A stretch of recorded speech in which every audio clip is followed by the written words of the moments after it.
Hello. Hello. Hello. Welcome to another episode of Break the Cycle with me, your host, Joshua Smith. I hope everyone's having a wonderful Tuesday. Holy shit, we got a lot to talk about. We haven't done a show. Wonderful Tuesday. It's been like a month. Yeah. It is. A lot has happened. A fucking lot has happened. So much shit has gone down since we last spoke. It's been a long time, dude. It's been a long time. I'm not wearing campaign gear anymore. Yeah. So there's a lot to talk about there. For you guys who supported the campaign, thank you. We fucking got smoked. Smoked. Spoiler alert, we didn't win. We didn't fucking win, dude. We got smoked, which is fine. Look, dude. Look, I overcalculated an undercalculation. Does that make sense to you? That's what I fucking did. I overcalculated an undercalculation. And we'll get into it. We'll definitely get into it. But it was fucked up. And I thought if I came in arms fucking swinging, guns blazing, doing the messaging, that I'd flip all these people. I thought that's what I'd do. I thought we also went in with like 200 people committed, and then somehow they flipped the other way.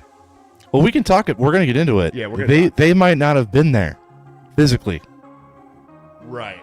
Yeah. It all comes down to a magic gummy. Gummy gate. It all came down to a magic gummy gate. But anyways, before we get too far into this shit, go check out toplobster.com, the man, the myth, the legend, my good friend and partner on Break the Cycle. We get all kinds of great hacks, backpacks, hoodies, I don't know, other good shit too. You can use BTC at checkout. T-shirts? For a 10% discount. Did I not say t-shirts? I don't think so. Hats, backpacks, hoodies is what you said. Hats, backpacks, hoodies, all kinds of other good shit. Yeah.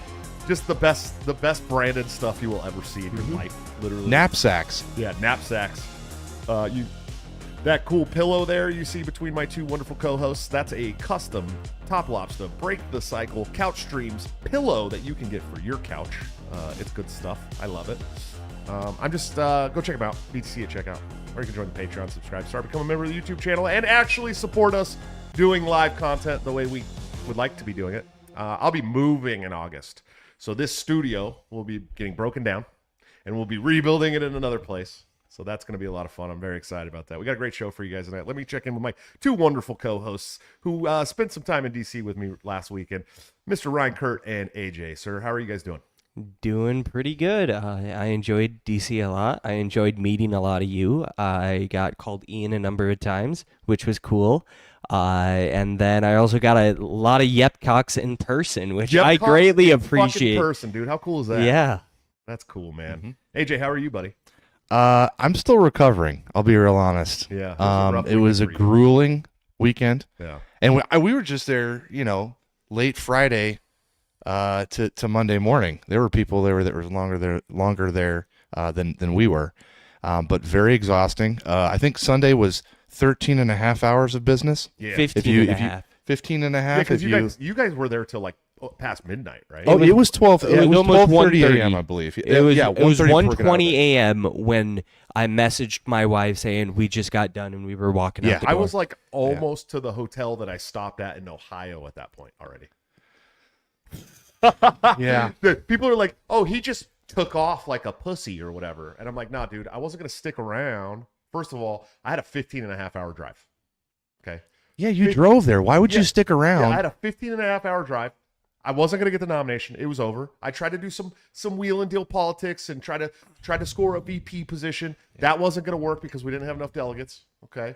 If I had more delegates, I could have wheeled and dealed and I probably would have ended up as Mike Termott's VP, to be honest with you. That's probably what would have ended up happening if we had more delegates.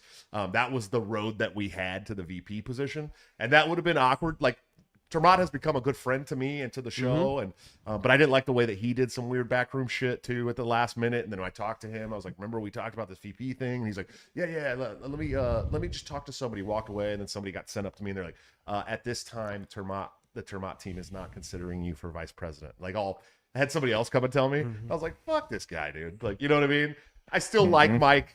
Like, he's been in my house. He's had dinner with my kids. He's hung out on that couch that you guys are sitting on right He now. sat next to me. I still like him. I respect him a lot. I don't respect his prior jobs. People know that about him. I've said that publicly. But him as a human being, like the person that I know personally, has always been nice and good and cool. And he was great around my kids and great with my friends. And But he played politics. Everybody there was playing politics. Chase was playing politics.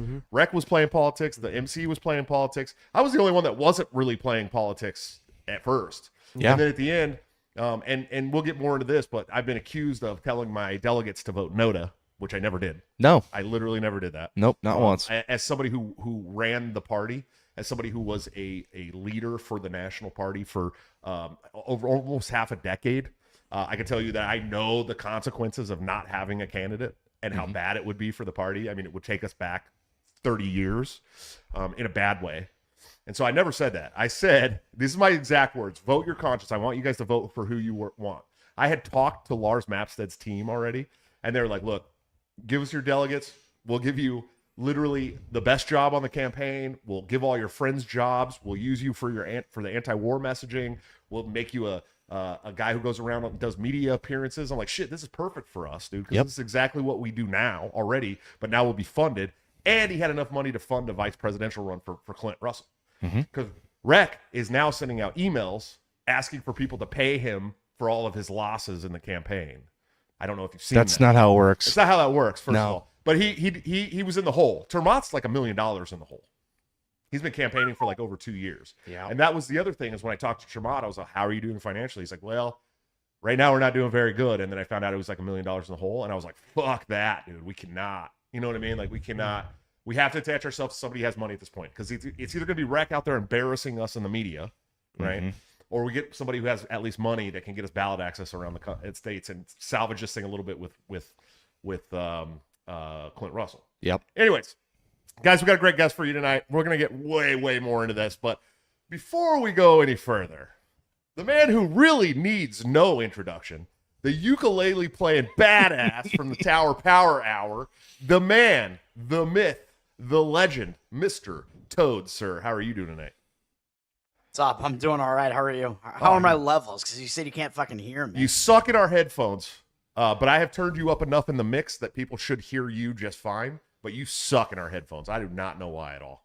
But hey, You hear me sucking in your headphones? I can That's hear not you good. sucking. We hear you sucking a lot, Toad. You know what I mean? And that's okay. That's all right. You gotta. There's only one way that you got almost 10,000 followers on Twitter. We understand. Dude, yeah. And at the convention, you know what's going on in those backroom deals. You know what I had to do to get 16 votes. Yeah, dude. He got. I feel bad. Like when the first round came out, and I only got 73 votes. Because I don't know if you guys know this, but I was never on the floor when they announced the results in any of the ballots. Right. Every single time they started voting, I walked outside to smoke a cigarette. Because I was like, I hate being around that shit. It like gives me mad anxiety. I was like, I'll just go sit outside and bullshit with people and I'll come back in and see what the results are. I walked in, it was 73. I was like, holy shit, that's really bad. That's way worse than I thought we were going to do. And so at that point I was like, fuck, dude, I wish Toad had beat me now. You know what I mean? At least Toad would have like made a statement. You know, with me, it was like, everybody's just going to laugh at me. You know what I mean? They'd be like, haha, you only got 73 votes. And it's like every team too, right? It's like, it wasn't just the Termont team or the Chase team. It was like the Rec team that like spent all of their time going after us. By the way, they said, oh, Josh never went after the Chase campaign. It's like, that was why we started the campaign. It was literally the whole reason what we were going after Chase, like super hardcore when I started my campaign because of the COVID stuff and his views on transing the kids and all that stuff. And then they're saying, oh, well, you never went after the Chase campaign. So what we did is we went and searched all the campaign pages. Do you know that they never mentioned the Chase campaign once in their social media presence? But you know who they went after like, once or twice a week? My campaign. Meanwhile, we were going after Chase. Okay. So don't come at us telling us that we didn't go after Chase. We actually exposed Chase. That's why we started the campaign, because I was like, no fucking way is this guy going to be the standard bearer. I got to run because Dave's not running. Okay. And I called Mike Heiss and I said, hey, I'm running for president. You don't have to work with me if you don't want to. But I'd like to work with you guys. Even if you run somebody else, I'd like to work with you guys so that you get my campaign data. We can enrich the MC and get donors and all this stuff. And he's like, well, I'm trying to get Clint Russell, Judge Napolitano, Dave Smith. He just went on this list of all these fucking like pray they'll run people, right? I was like, first of all, Clint's a good friend of mine. I talk to him all the time. He's not going to run. He doesn't want to run for president. The VP thing, he was like almost frustrated to even do that. Okay. So I told him Clint is not going to run. He's like, okay, well, as of now, these are exact words from Michael Heiss, dude. Well, as of now, you're my candidate. But if I find someone else, I'll let you know. So like, I was already in the race. Yeah, that you hadn't. This was way before. This was before the emo caucus was even around yet. This was like last July or July. Yeah, it was July 22nd. Yeah, it was. Of last It was year that I you announced in June at Porkfest.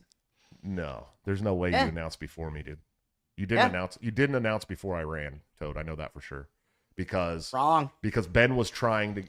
Maybe I'm thinking of Ben was trying to get me to run as the emo caucus guy. Yeah, then he went to me before I was running. I think that's what it was. And I said, well, a lot of people have asked me to run. I don't know if I'm going to do it. So maybe you did, Toad. Okay. Anyways, maybe I'm wrong. I need to admit my defeat here. But the fact of the matter is, just fully back me, man. Things would be different. yeah, it would have been a lot different. But so the thing is that like this is happening in July, and I was like, maybe July, August, somewhere around there. It was not long after I announced, and Mike was straight up told me, "You are my guy." These are his exact words, dude. So for all this shit that he talked afterwards, it's weird because he's like, "You're okay for as of now, you're our candidate. Mm-hmm. But if we find another candidate, I'll let you know." Then he immediately went out and started trying to recruit any fucking person that would run. Right after that, and that's why they found Michael Rectenwald. Okay, and now I was vaguely familiar with Michael Rectenwald prior to him getting into this campaign. And I was like, he's pretty good.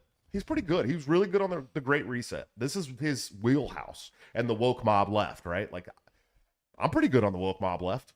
I'm pretty good on the fucking WEF and the Great Reset and COVID and all these things. By the way, we're going to get fucking tagged on this video just because I said the Great Reset, by the way. All right. Are we going to get both a COVID and a Great Reset yeah, tag? Yeah, get 2 tags, dude. It's dope. Let's go. But like, I'm already good on this stuff, right? But I had never heard Michael Rectenwald speak. That had never been a thing that I had heard. I'd never. Same here. I just had read his papers because I read the Mises Institute stuff all the time, right? Like, the Mises Institute has taught me more than fucking anybody besides Scott Horton. Okay, and Scott Horton can talk to me for an hour on the phone, and I learn more in that hour than I ever have from reading the Mises Institute website, and I learn a lot from Mises Institute. And so like, I was like, that's cool, whatever. I don't mind. I'm not here to fucking fight with the Mises Caucus, dude. I was there when the Mises Caucus started, okay? I was the first person to travel the country for the Mises Caucus in 2017. So all these new guys that came in like after 2022, they're like, "Oh, you took your ball and went home. You fucking jumped out of the fight." Oh, yeah. I was like, "Where the fuck were you from 2017 to 2020 to 2021? Where the fuck were you when we didn't have Dave Smith? We didn't have Tom Woods. We didn't have Walter Block. We don't have Walter Block anymore for good reason. He's saying it's okay for Palestinian children to die. Fuck him. Okay. We didn't have Ron Paul. We didn't have Dan McAdams. We didn't have fucking any of these people, dude. Okay. We had a hope and a dream and a goal and a mission. That's what we had. There was like 17 of us in a fucking Facebook group, dude. And I said, we're going to take this fucking party over, dude. Okay, me and Heiss and Jeff Douglas, and these were my fucking brothers, dude. My brothers. Okay, we fucking battled in the trenches together when nobody liked us, when everybody was laughing at us. Okay, you'll never fucking do it. You'll never do it. Okay, so no, I didn't come in to split the fucking caucus. I helped build the mission, dude. I put the target on my back, as I like to say, and I traveled the country. I lost girlfriends. I lost places to live. I lost jobs. I was fucking struggling financially. And I traveled. I did 38 states in 2017 and 2018. 38 states. I showed up to conventions where we had maybe one Mises supportive person at each convention, dude. And I was running against Nicholas Sarwark. Nicholas Sarwark, dude, okay? My arch nemesis. The guy that literally painted the entire party the way that we were fighting to make it not. Right. Yeah, and I ended up losing. Yeah. And I lost. Okay. I lost that chair run, but I ended up on the board as an at-large representative. Okay. One of 5 at-large representatives. I got to represent the entire national party. I got to learn how it works. I got to learn how our staff maneuvered, how the staff worked, what ballot access meant to us, how much money we were raising. I got to do donor calls. And there was a time for 2.5 years where I was the largest fundraising recruiter in the entire National Libertarian Party for like 2.5 years. 2.5 years, I brought more people into this party than anybody else in the whole nation. Okay, to continue to pack these things and try to fight these people. Nick Sarwark, then Joe Bishop Henchman came along. I ran in 2020. Okay, and I fought Joe Bishop Henchman. We're pretty sure he stole that election. We're pretty sure that the half that was online bolstered their numbers to beat us by less than 100 votes at the national convention in 2020. Oh, that's right. Okay, Yeah, we're forgot. almost Electronic positive votes. that that's what happened. Okay, but I didn't want to be the Trump of the Libertarian Party and say stop the steal. And I just said fuck it. I'll run for at-large again. I'll get my at-large seat back. You should have had a should've. January 6th. I should have. You're right. I should have. We should have held a coup, right? We should have brought our weapons. Anyway, so They held multiple coups, so yeah, no shit. And so then I was the guy on the board that got Joe Bishop Henchman to resign from the national committee as the chair. Okay, a lot of people aren't aware of this. They were fucking New Hampshire. All this shit that's going on with state parties now, it was only happening in New Hampshire. It was the only place that was happening. Okay. And I fought and fought and fought. I got on the phone with the guys from New Hampshire. I talked to Nolan. I talked to all these great people in New Hampshire. That's why New Hampshire is friends of mine, right? Like Bill and Jeremy and all these guys are my friends because I fought for that fucking state because they took the state over and they tried to steal it from them. They took their assets. They locked their bank account. They did everything they could to take that from them. And Daryl Perry's witch wife stole locks of their hair and tried to hex them. Yes. I'm not even joking. no, he's Whoa. not. What? Yeah. And so He was the former chair, I think, of the New Hampshire LP, right? Yes. Burner at the stake. And listen, and Nick Sarwark had moved there at this point with his wife. And I fucking knew that Joe Bishop Henchman was helping them along, but he was saying he wasn't. So I made a motion. This was my last Hail Mary to try and fix this thing. I made a motion. Okay. This is while they're already talking about a motion to remove Karen Ann and to censure me because we're the ones fighting for New Hampshire. So I made a motion. I directed the chairman to release all email correspondence with anybody from New Hampshire publicly. He started the motion, started another motion to remove Karen Ann Harlos, deleted all of his emails, and resigned the next day. What? A lot of people don't know this, dude. I did not know that. A lot of people do not know this. I literally fought these people for 4 fucking years, dude, for the Mises Caucus. Okay? To the point where I actually got a sitting chair of the national committee to delete his emails and resign. Like straight up corruption shit, dude. Whoa. Straight up fucking corruption. Okay. So when you're looking at me in 2024 and saying, you resigned, so you jumped out of the fight. Like, fuck you. Fuck you. Like, truly, that's what I mean that. I mean that. Like, from the bottom of my heart, where were you in 2017 when we were barely making it, dude? Where were you in 2020 when we were fighting actual corruption in the Libertarian Party? Don't fucking sit here and look me in the eyes and tell me I didn't do anything, or I resigned, or I was derelict in my duties. Fuck you. Fuck you. And I mean that. I mean that wholeheartedly. Fuck you. If you're in the Mises Caucus and you don't know the history of the caucus enough that you'll let somebody lie to you about what I did and where I've been and how I helped this fucking movement, fuck you. Fuck you. Fuck you. Dude, And- you're and I still don't care if you call traveling me around what. and like What? we're going to all these like fucking events and shit because you stayed up here with me at the Yeah, whatever dude. that Massachusetts LP event was Yes. in Yes. 2021, I think. Yeah, that was when I was running for vice chair. So then I ran for vice chair. We finally did the thing that we set out to do and take over the LNC. And I'm telling you, it wasn't what we fucking fought for, dude. That's why I resigned. I didn't resign just because of the fucking rally. In fact, I sat down and had a talk with Scott Horton about it on the show right after I resigned. And we came to agreement that I was wrong. The rally was fine. I wouldn't put my name on the rally because of who co-sponsored, right? I don't The anti-war rally of 2021 or 2022. No, it was after I won. Yeah. 2022. Yeah. Okay. So we came to an agreement that like, okay, that's cool. Like, I get it. But that wasn't why I resigned. I just put more focus on that because at the time I wasn't willing to throw Angela and others under the bus. Okay.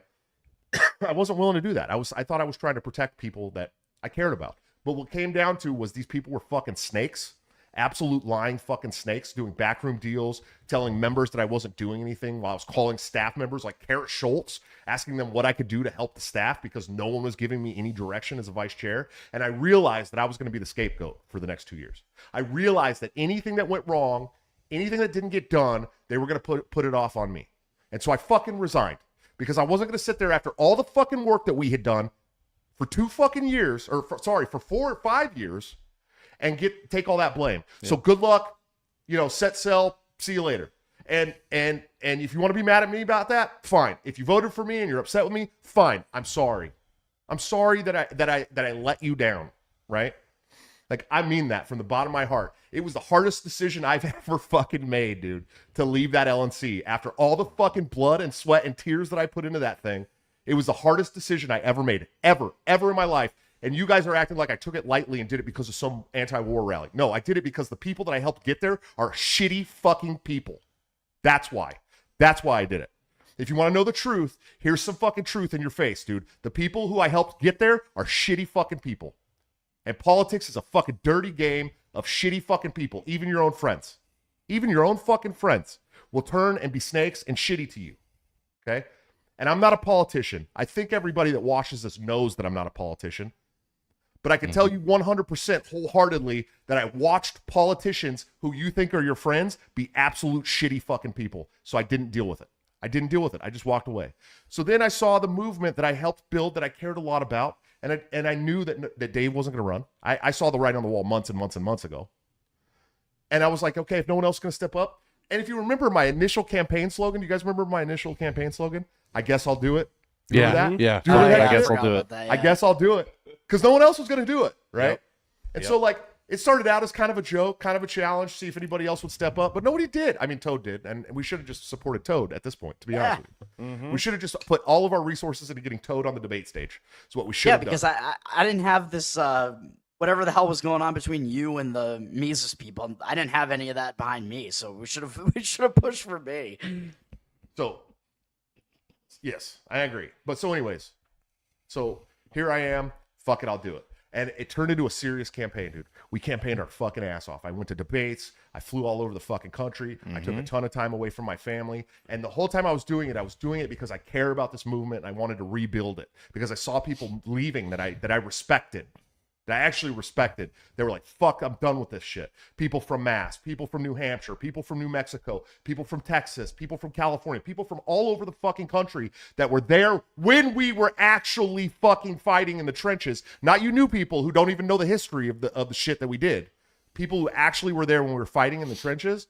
I saw them leaving because they were upset after the Reno takeover. So I was like, you know what? Hopefully I can bring them back, dude. That's it. That's all I care about. Bring them back. Make sure this mission keeps going. I'm still on the same mission. The same fucking mission that we were on in 2017. More liberty in this country. A libertarian party that recognizes the Austrian tradition. That's what the Mises caucus was about. Mm-hmm. Yeah, I know there's this 3-pronged goal thing now, right? Which is cool. I think those are great. But like, it was about keeping the Austrian tradition alive and well in the Libertarian Party. It was about bringing Rothbard back to the Libertarian Party. That's what this was about.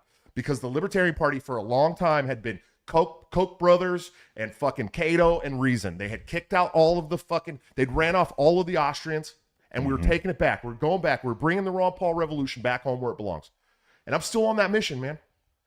So like here I am, like, fuck it. I'm going to go in. I'm going to be passionate. We campaigned. I'm going to get in that debate. By the way, I saw Amity in the chat. I just want to say huge thank you, Amity, for helping us get in that debate. Huge thank you to Toad. Fucking, if you guys don't know, Toad really helped fund us getting that debate. And a lot of people don't know that. Toad is fucking absolute G. So I was like, we're going to get in this debate. We have to be in the debate because we're going to turn delegates in the debate. And we put on an absolute show in the debate. And I'm up there shaking, dude. I don't know if you guys know this, but like, I've been in a national debate at the national convention for the last 4 conventions in a row. Chair, vice chair, and president. Okay. Mm-hmm. And my hands still shake, dude. I'm still nervous. I still feel like I'm gonna pass out when I get loud, dude. It's real shit. It's terrifying. It's not easy. It's right? It's a fucking brave thing that you do. I know it's public speaking is a fucking. I think on list of nightmares, isn't that number 1? Yeah, for most people's nightmares. Yeah, public speaking is number 1 fear. Maybe snakes. Maybe snakes is above that, but I'm really Yeah. weird because when I gave a speech for you, about 30 seconds before I got on stage, I started shaking from excitement. I was so fucking excited to speak in front of a bunch of people again. I Yeah. hadn't done it in so and long. if you guys haven't watched the video, like Ryan gave a great speech. Ryan did a great for job. nomination, and Amity gave a great speech, and Henry Bingman, who I respect, like so much, dude. This guy is a fucking marketing genius. $400 million sold, like big time Bitcoin maxi, who you know that pulls at the heartstrings. For him to get up there, nervous as he was too, and give a speech and for nomination for me, and probably maybe the people in the crowd didn't understand who Henry was, but to me, I'm like, this is as good as Dave Smith to me. Have Henry up there, right? And like and so like these people got up and spoke for me, and that was huge, dude. That was really cool. I was really upset though. Right before I went on, they're like, "Hey, do you want to play your video on the screen?" I'm like, you guys didn't ask, asked me that with like 3 minutes left till we got to go up there. And I'm trying to get it downloaded and sent, and then we didn't get to play the video up there. You needed that video, man. Yeah, it would have made a big Although, difference. I went up there, I just wing it, dude. Like public speaking, I'm like, I don't like care. I don't know. Like I just get in the zone where I just don't give a fuck. And it was like Jeremy Kaufman was like, I'll do your nomination speech. I'll say that you're like the only one who can like challenge Trump in a debate. I'm like, all right, let's do that. Yeah, dude. Well, and that's I had fun. Well, then there was the promise of whoever got the nomination might get to question Trump. That never happened. No. Not even close. that never happened. No, None of that happened, right? No. But you knew that Angela said, like when she was out there, it was on the convention floor. She's like, here's this poll. The top 3 vote getters are going to be in a press conference, like with like some of the media after Trump. So, I mean, I don't know if you're going to get into this now, but we know what happened with that. I'm like, you know that that's going to happen, man. So why the fuck would you smash an edible right before that? Oh, we haven't even got into this yet. Yeah, we haven't. Well, and so we have theories. I didn't even know about the press conference. I didn't know that the top 3 were getting in there. And here's the other thing too. So I thought the poll was only for delegates, and I think it was supposed to be only for delegates. These guys sent it out to their like social media. They sent emails out about it. No, I thought it was only for delegates. So what? So did I. Yeah. And so like these guys Bullshit. sent it out to their social media. If I had sent it out to my fucking social media, we would have been the top vote getter. Yeah. There's no doubt at all. Yeah. I voted for both of you on it, just so you know. I voted for myself and Josh. Yeah. Yeah. We didn't know if it would work. Yeah. We still don't know if our At votes were one counted. point, they said only 1 vote per person, but they didn't design the form to No, it was limit you to 1 checkboxes, vote. so I Yeah, was like, you could I'll check vote Yeah. as many boxes as you wanted. And you can make it so you only check 1. I promise you, I do it. I do it for my job. Yeah. Well, So- and so I didn't send it out to my social media. I did vote for myself, and I'm like, I'm not a delegate anymore. I'm an alternate, but fuck it, I'm gonna do it anyways. Yeah. These guys all sent it out to their social media and got Mm-hmm. like thousands of votes or whatever. And And so I had no idea. And That so is like we bullshit. could have gotten into that thing, but we left. If you remember, Yeah. I was like, we were gonna go watch Trump speak, and I was Yep. like, you know what? I don't really give a fuck about watching Trump speak. I want to go set at a dive bar. I was 50-50 because that was part of my draw to DC. I wanted to see the Trump circus, and I wanted to I see did, our I reaction to him. But I saw your face, and then Ryan was another vote, and I'm like, dude, I'm here with my bros. I'm like, I'm not gonna press the issue. Oh, So I was like, I was fuck it, more we're in done. favor of going to Trump. Yeah, Then- we were but- both kind of on the fence. So it was my fault. I was Yeah. 60 I had No, no, going dude. to Trump. You said let's go get drunk at a dive bar, and I went, that sounds better. Yeah, I was like, That sounds better. I was like, I didn't want to stand in that fucking line. I didn't No. want to deal with like. We would have been standing there for at least another hour and a half. I didn't want to deal with the autistic libertarian screeching at Trump. You know what I mean? Like I just didn't. Oh, want to, that I was would have the gotten a worst part. fight. You know, I would have gotten a fight. Yeah, Like- I just didn't. I did like I don't like I could have sat in there and been respectful too. And there was a point where I was like, "Fuck it, I'll bring a megaphone and just debate him from the crowd." But I was like, we wouldn't even be able to hear the megaphone over the screeching. We would have autistic got kicked out. Yeah, and so I was like, Like you know, Star Child. We wouldn't smoking cigarettes next to Star Child outside, right? Yeah, exactly. So I was like, you know what? We can watch it on the TV anyways. Why don't we just go and have a drink and like chill out because the debate was the next morning. Yeah. And I was just like, and so we're sitting at the bar. No, we're on our way to the bar. Yeah. And Ryan, first of all, the whole time I was running my campaign, they were kicking out people that were like supportive of me in the Mises chats. They were like kicking them out. They kicked out my really good friend Zach, who's the vice chair of the Georgia party and the state organizer for the Georgia Mises Caucus. They kicked out my really good friend who's been with me since like forever, and Cody Smith, who made that anti-war video that we put out. They kicked him out. He was a South Carolina organizer. I mean, they kicked out like straight up Mises Caucus organizers for telling me things that were going on in the Mises Caucus, right? But they forgot that like I've been around this movement for a long time, and I still had like 100 people in there, right? Even people who were delegates or whatever. But Ryan's in there, and how they let Ryan stay in there, who's at my house once a week, that makes no sense to me whatsoever. But hey, you know, I got kicked out 2 days after the whole thing. did you? Yeah, I got kicked out because somebody called me out like, "Why were you even in there? You co-host his show." I was like, it was a fan of the show, by the way, and I was like, I don't know how you guys didn't notice. Like I didn't really hide it all that well. I didn't like tell a lie at any point. Yeah. So, anyways, so we're on our way to this little dive bar, which we think is a dive bar, by the way. We think we're going to a dive bar. Someone said my mic isn't working very good again. Really? It looks like it's fucking working just fine over here. Just I can hear you, but Well, wait, I don't who know. is it? check. All right, Who yeah, said that in the we'll be chat? loud. I don't know. Somebody said Almighty Beach, the longtime supporter of the show, said Josh needs to put a quarter in his mic fund. I guess my mic's not doing well. Yeah. Anyways, maybe it is time to get a new SM7B. I'm sorry, guys. So anyways, so we're on our way to this what we think is going to be a dive bar, and I hear Ryan like, "What's going on?" They're saying something. Rex not making any sense or something in the chat. He's like reading the chat in real time, and he's like reading. He's like, "Oh shit!" They're saying that he needs to shut up. They need to get him off the stage. This is the Mises Caucus people talking. about. Yeah. So like the Mises Caucus knows that what he did was fucking unbelievable, dude. Okay, and so here's where this is like insider info. Okay, everybody's like, "Oh, Rectenwald just made a mistake. That's it. He just ate a gummy. He didn't realize it was more milligrams than he thought, and blah blah blah blah blah."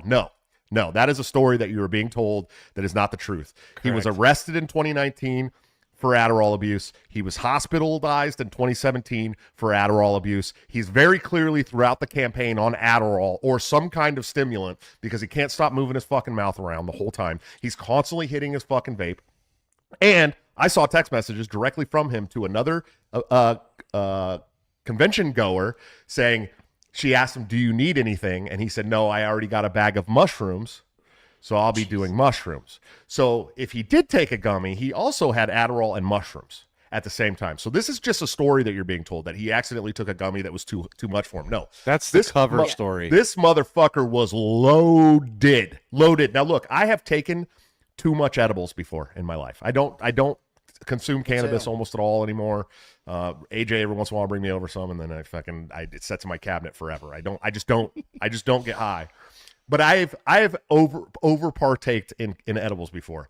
I could have taken 100 fucking milligrams and stood up there and did 4 hours off the cuff about Donald J. Trump. Okay, and I could have, maybe my eyes would have been a little more squinty. Maybe I would have been a little bit more giggly, but I would have had a lot to say. I certainly wouldn't walk off stage when the press was looking at me, and I certainly would have handled my shit like a man. Now, listen to me. When I did that debate, the national debate, my hands were shaking. I felt like I was going to pass out the whole time I was up there. The whole hour and a half I was standing there, I felt I was going to pass out. Did anybody notice that? Did anybody see me up there? I did not notice. No, because I knew it was professional time.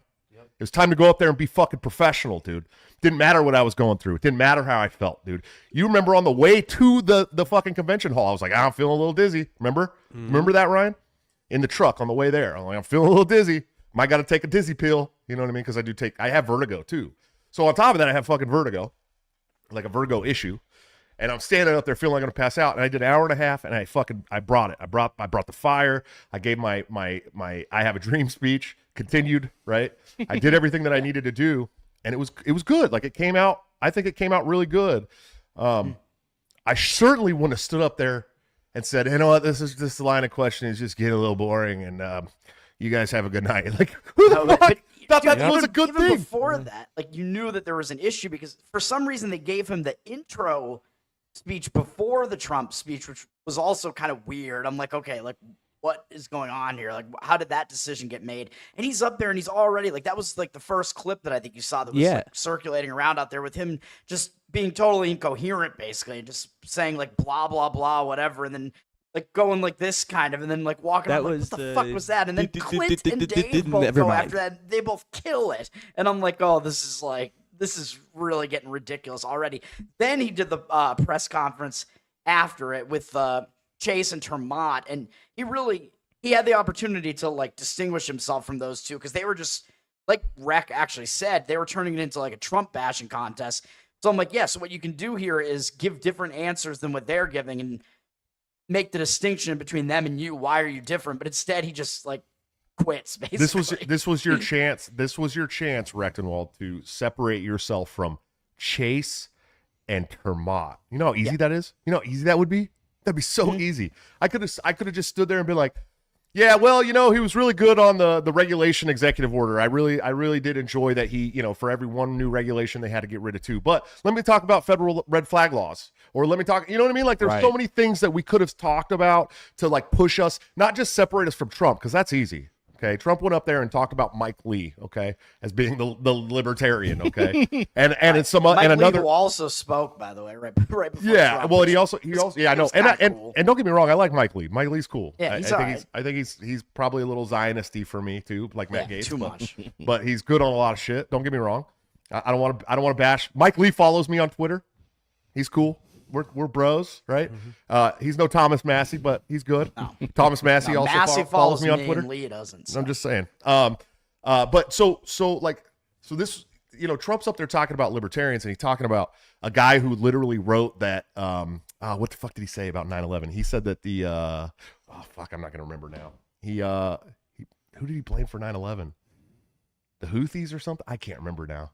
Saudi Arabia? I don't remember. Probably Al Qaeda. No, it wasn't. He didn't blame Al Qaeda. Oh no, they usually blame fucking the Taliban. Usually gets blamed incorrectly, right? Yeah. There's a dude in the chat that's really butthurt about everything we're saying right now, and he said that this is really sore loser shit, and I just want to remind him that Rectenwald also didn't win.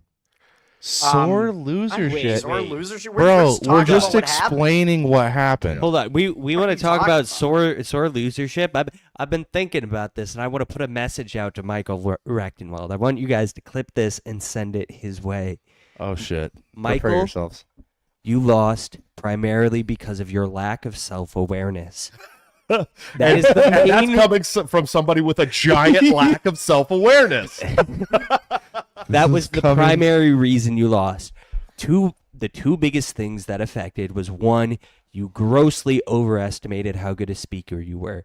You were sitting on Twitter, I am a good orator, nobody can say otherwise. No, you're a poor orator. You got better throughout the campaign, but if at the beginning of your campaign you addressed, hey, I'm not very good at this, speaking to people, delivering this message is beautiful, and I will become a worthy messenger of it, and I will work towards that, and I will do you guys proud, you would have gotten a lot more support. Yeah. I would have been willing to vote for you if you would have taken that sort of attitude. And then the other thing was, you got high off your ass. You didn't have the self-awareness to say, hey, I might make a giant fool of myself here. Maybe I shouldn't go out on stage in front of the biggest media appearance this party's ever had. Yeah. Like, here's the deal, dude. If I had taken a 10 strip of acid, I might have told like people like, yo, I am way too fucked up to go out there, so you guys are going to have to make up an excuse for me. Like, that's what it would have taken, right? But like I would have had the wherewithal to be like, it's probably not a good idea for me to go stand in front of 15 media outlets after Donald J. Trump just spoke, right? And he spoke before Donald Trump on the same stage. Yeah. Which time did he walk out and walk past the mic? That was when he came out right before Donald before Trump. Yeah, he walked out and he's like doing the he was trying to be like Malay is what he was The trying only to do. thing I heard about that was backstage, Dave Smith and Heiss had a little group huddle with him and talked about what they were going to discuss so they wouldn't step on each other's subjects. Right? Oh, I see. Yeah, they had a little powwow. Hey, I'm And going to talk Clint, about I this, and then we're going to talk about this, because a lot of them aren't scripted, right? Dave's not scripted very much. So I think when he walked out, he was fucked up. Let me be clear. He was stoned out of his mind on whatever. But I think he expected Dave Smith and Heist to walk out behind him. And so he walked all the way over, then looked back and went, "Oh shit, I'm alone. I fucked it. Something's fucking wrong." So then he walked back and was like, "Oh shit." So I think they were back there like, "Go, it's you. You gotta go." Right. So that was the fuck up there too. So not only being high, but then fucking up the plan. Yeah. So I need to correct the record. I need to correct the record. First of all, I'm not a fan of Chase's campaign for obvious reasons. I think I've been very clear about that. He was actually He's the worst. And it's not a campaign that I'm going to endorse. I know that we're going to have a phone call at some point. He wants help for anti-war messaging, which I think I could probably help him out there. I think Scott would do a much better job than me, right? But I could probably help him out there. I could probably help him be better on some things, and I'd be okay doing that. But I'm certain. But I think I made it very clear the other day on Twitter when I said somebody said, "What would Chase Oliver have to do to get your support?" He'd have to come out and completely reverse course on him wanting Roe versus Wade codified into the Constitution. Yeah. He'd have to totally reverse course on puberty blockers and mutilative surgeries. He'd have to be a completely different person. He'd have to really reverse course on some things that are like fundamental disagreements. And I told people that in the beginning of all this, that like these are fundamental disagreements. These aren't just like, oh, well, I can look past this, like, flat tax or whatever. These are fundamental, like huge disagreements. When you're a parent, it's not an 80-20 thing. Yeah. And let me tell you something. I before the campaign, I had gotten to know Chase Oliver. I mean, as a friend, right? Like we've had dinners together, lunches. We've hung out like at all kinds of different conventions. And during the campaign, we were really jovial to each other too. I mean, even after all the attacks that I put out, we were really nice. I was really nice to Chase, and I think we got along very well. But that doesn't mean that I want to support him for the leader of the free world when he supports these things that are so like detrimental to society, in my opinion. But the thing was like I also couldn't really support Rectenwald after what he did, and that's for a whole different reason, right? This isn't ideological differences. I think that Rectenwald is dead on a lot of shit, right? But like, you have to at some point think about it this way, okay? This person that we're going to put out there to be the face of the libertarian movement is all that most Americans are going to see of libertarianism in their lifetime. Correct. Is the presidential candidate for the Libertarian Party. They're not like us, dude. They don't go to Mises.org every day and read all the Mises articles. They don't read Rothbard. They don't read F.A. Hayek. They don't read Baumwark and Henry Hazlitt and Mises. And they don't read all these things, right? They don't have this knowledge. They hear libertarianism and they see that person. And it was really bad when Gary Johnson was showing up to campaign events looking like fucking Towley from South Park. Hi guys, I'm so high. Like that was terrible. That made so many people think that that's what libertarianism was, right? Gay, sex, and weed. That's what a lot of people think of libertarianism is: gay, sex, and weed, right?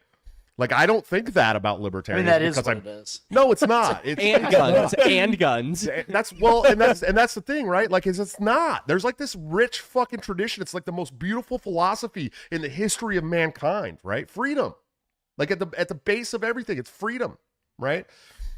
But like that comes with consequences. The whole thing about libertarianism has always been like, yes, you have the freedom to do what you want. No, you are not free from consequences. There's got to be consequences, right? Personal responsibility is a personal huge part responsibility is heavily implied in freedom. Okay, you have to police yourself, and that means probably you shouldn't be doing child abuse. You probably should, and as Ebony Pickerel said in her speech to nominate me, which I think was absolutely beautiful, the non-aggression principle extends from the womb to the tomb, dude. You know what I mean? Like, I thought that was beautiful. I think that was one of the prettiest things ever. And as an abolitionist who thinks that, child sacrifice should be an art that's ended in 2024, maybe, probably we've gone on long enough. You're not allowed to fuck anybody's corpse, okay? Yeah, exactly, right? Like, there's things that, like, this is the most beautiful, like, rich tradition of human beings in history. And so, like, I don't want it to appear as gay, sex, and weed. And we have this guy that's now getting so high on TV that he can't make sentences. Gary Johnson did the same thing. It sucked. It fucking sucked. It took us literally 6 years to try to wash away that image. 6 years. And we're going to we're going to nominate another guy that's going to do that, who's been very clear that he has to get high to do speaking engagements. Fuck no. Sorry. No. I won't go through that again. But So- now we also have Chase, who's worse than Gary Johnson. Right. Well, and here's the thing: is like, if you want to blame me for Chase, fine. I don't give a shit, dude. I don't care. My supporters were not voting for Chase. Who's blaming you for Chase? Some people. Yeah. No. Guy, Michael Rectenwald, actually. let's be clear here, guys. 7 rounds of voting, and that's when he got 60%, right? Mhm. 7 rounds of voting. Yes. And the only Yeah. person that was close to beating him in that 7th round was none of the above. Yes. Yeah, and It's not exactly a strong victory. Well, and here's the thing: my piddly 73 delegates was at my last round was 45 delegates. Because I understood. I mean, nobody wants to hold on that long. You know, what I mean, I'm Right. sure there were people who voted for me from start to finish, and I love you guys to death. The people who jumped off, I get it. I totally get it. Right. After the second round, there was no path to victory. Second round, if we had gained, Toad and Hornbergers and these other people's delegates, we could have started going up. We could have showed that we did it, but it didn't work out the way we thought it would. The path that we thought we had. So I understand people jumping off. It doesn't bother me at all. The fact that I didn't get the nomination didn't bother me at all. Like I was a little like visibly sad because I hadn't seen my kids in 2 weeks. Yeah. And I was like, I just want to get home to my fucking kids, dude. Yeah. And anybody who's talked to me after I dropped off that ballot knows 100% every single word that came out of my mouth started with, I just want to go home and see my kids. Yep. That's it. That's all I want to do. I want to go home and see my kids. I haven't seen my kids in 2 weeks. I'm fucking missing my little boys and my brand new baby. I want to go home and see my kids. I've taken so much time away from them for this campaign that it's over now, and I just want to get in the truck and drive. And I did. I fucking made it to Ohio, like central Ohio. By the middle of the night, I got a hotel. I woke up the next day and drove another 9 hours home, and I was home to my babies from DC. I just wanted to Iowa. get home and get away from those people. Yeah. But I had an hour flight and I was home, so a little bit different. So there's this is the thing, is like, I've told my people to vote NODA, is what he's saying. By the way, none of my people were still voting on that last ballot. Okay, I mean, you know what I mean? Like, NODA would have been awesome, dude. I they don't weren't care coming from me to the ballot anymore. They had gone to other places first and then to NODA. Correct. Okay, so it wasn't me. Yeah. That's correct. Yeah. I mean, both of us were voting NODA on that last ballot. Yeah, well, We were. but I didn't tell you to.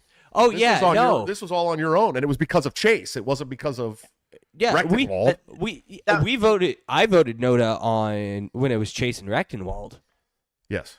because once Rectenwald got off, Heist was putting in the Mises Caucus chat, Clint will run. Clint said he will run, and I was like, oh, if we get NODA on Chase, Doesn't matter. We If we can had gotten amend- NODA, we wouldn't have had a presidential. There was we could conflicting have- information. Ryan's right. There was conflicting information. Yeah. I don't think everyone that was voting NODA on round 6 and 7 knew that if we got NODA, That that you there could was then no candidate. introduce someone onto the ballot. So so You must yeah. be able to, right? No. You don't just No. have no Apparently candidate. not. You could Toad, or amend apparently the not. bylaws No. because the precedent had been set on Friday would have that had the to amend the bylaws. bylaws were amendable, and then we could have gotten. Clint. So here's the thing. I just voted that because I was in a dark place. So here's the thing. NODA works for party positions. So like in 2012, the way that Nicholas Sarwark won chair is he went up and gave a speech for NODA. Mark, the new vice chair of the Libertarian Party, Mark, Okay. he was running for chair, and Nick was like anti-Mark and anti the other people that were running. And Nick went up and gave probably his best speech that he's ever given for NODA. And he got them to NODA everybody that was there and then elect him chair. That's how Nick got it. Hilarious, because then Nick wound up losing to NODA. Yeah, he lost to NODA in New Hampshire. Or New Hampshire treasurer. or whatever, So yeah. that's how Nick became the chairman of the Libertarian Party. And if you guys have the chance, go watch that. This was when Nick was cool. Nick used to be Nick Yeah. Sarwark used to be fucking cool, dude. Before he realized that the feds weren't going to fund him anymore. I don't know, but he used to be fucking cool, dude. Like really cool. And even I'll take your word even for in the it. lead up to 2016, like he was cool, dude. Like even at the national convention in 2016, he gave a fucking barn burning speech about, your tears are delicious and your parties will die, right? Like he was anti-democrat too. Okay, he's not like that anymore. He's a different person. Yeah. But that's how he won chair. So party positions, that works. You can notice somebody, and then they have to reopen nominations. Okay. The bylaws and the convention rules state that if NOTA wins in the presidential election, we don't have a presidential candidate. And so, Well, if that'd we be better than Chase. Well, that's what we were definitely doing, man. We were burning it fucking to the ground. Yeah. Yeah, So we. but I think Sorry, not sorry. what people probably also, well, maybe some people don't realize is that this process was taking so long, and I think the like homos who are basically anti-Mises caucus people basically were stalling it as much as possible, basically because Oh, they don't have lives. So they know how that much a bunch Adderall was flowing around there? How much they know that a Adderall? bunch of our people are going to leave because we have like lives to get back to. So we lost a lot of delegates. By Yeah, a lot of people Correct. take this whole off. thing was A lot of over. people did take Correct. off. For sure. Like a couple hundred, dude. yeah. Yeah. Yeah. It was only like 700 people Yeah. that voted on the last. It was a ballot. strategy. The texts were released. The Yeah. texts were leaked. We know they were stalling. But it was a strategy for the Mises caucus too. Yeah, I get it. It's some snaky shit. Here's the thing is like now that the caucus, well, and Heiss and Douglas and these guys, now that they lost, they're trying to be like, oh, they were waiting till people were gone. So were you. Yeah. So were you. You did it in works both ways. 2022 when we did the takeover. You did it in 2020 when we tried to do the takeover. 2022, we had such numbers though. The other Yeah. side was But trying to but stall going us from into the convention, that's getting a always ton done. that's always the thought going into convention for caucuses and like big parts of the party. It's always a thought, dude. Like if we can drag it out long enough, that's why the dilatory calls exist. It's because you know that people are trying to slow down a convention and a committee meeting. This is why you are allowed to say that's dilatory, dude. Even if it's like a in order to do those things, sometimes the chair can say that's dilatory, right? And that's because these things. This is how this process works. Like these rules are made so that you can try to fuck people, dude. That it's literally a war. Like a national convention is a giant fucking war of nerds who have read Robert's rules and are using parliamentary procedure to fight each other on the floor, dude. That's what this is. Yep. So like you trying to blame it on that? Like, dude, yeah, of course they were doing that. People do that shit at conventions and committee hearings all the fucking time. It's part of it. If you don't know how to use your Robert's rules, that's your own fault. I'm not blaming. I'm just pointing out how gay the whole process is. Oh, it's very, very Yeah. gay. Yes, I agree. Yeah. I agree. So anyways, we lost, and I don't, and people are like, everybody's online blaming somebody else. Rectenwald's putting out fucking whole books about why I pushed all my candidates. I'm to getting NOTA. his newsletters. Yeah, randomly. I I'm started like, getting newsletters from him all of a sudden. I'm like, what the fuck? How am I getting He's newsletters? like, It's because he's got I'm the Mises scratching at my wounds. Yeah, he's like, I'm scratching at my wounds. Don't That's be like the same me. shit I I'm like, said dude- at I'm like, dude, 15 when my girlfriend fucking Yeah, died. I'm just like, Dude, he come joined on, the man. emo caucus now. Yeah. He was picking scabs. I'm just like, look at this, dude. Like, fucking, man, look, dude. Like, I lost a primary for a third party in the United States, dude. Right? Like, I'm gonna go into my kids and stop wasting my time. You know what I mean? Like, I don't give a shit. I came home. I said, look, this is what happened. I campaigned. I lost. I went home. I'm just a dad again. It's really not a big deal, dude. It's You really. beat RFK. I did beat RFK. I beat didn't. RFK I and beat- Trump. I beat by the way. Trump. Yeah. Yeah. Well, We if you both look beat at the Trump. numbers. Yeah. And so I'm just back to being who I was before. It's not a big deal. Like I could monetize it, I'm sure. But I've gotten 15,000 more followers on my Twitter, and our show's gotten much more followers. And like, I'm not gonna cry about the like benefits of it. I love that. Thank you guys for being here. If you're still here, smash that like button and subscribe. Yeah.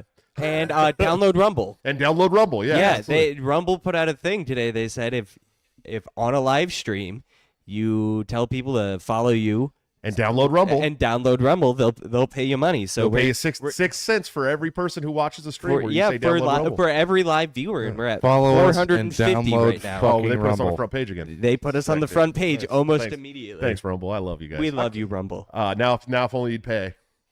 Because YouTube still pays us and you don't. Anyway, so but here's the thing, like it's really not that big of a deal, dude. You know what I mean? Like Chase Oliver won. That sucks.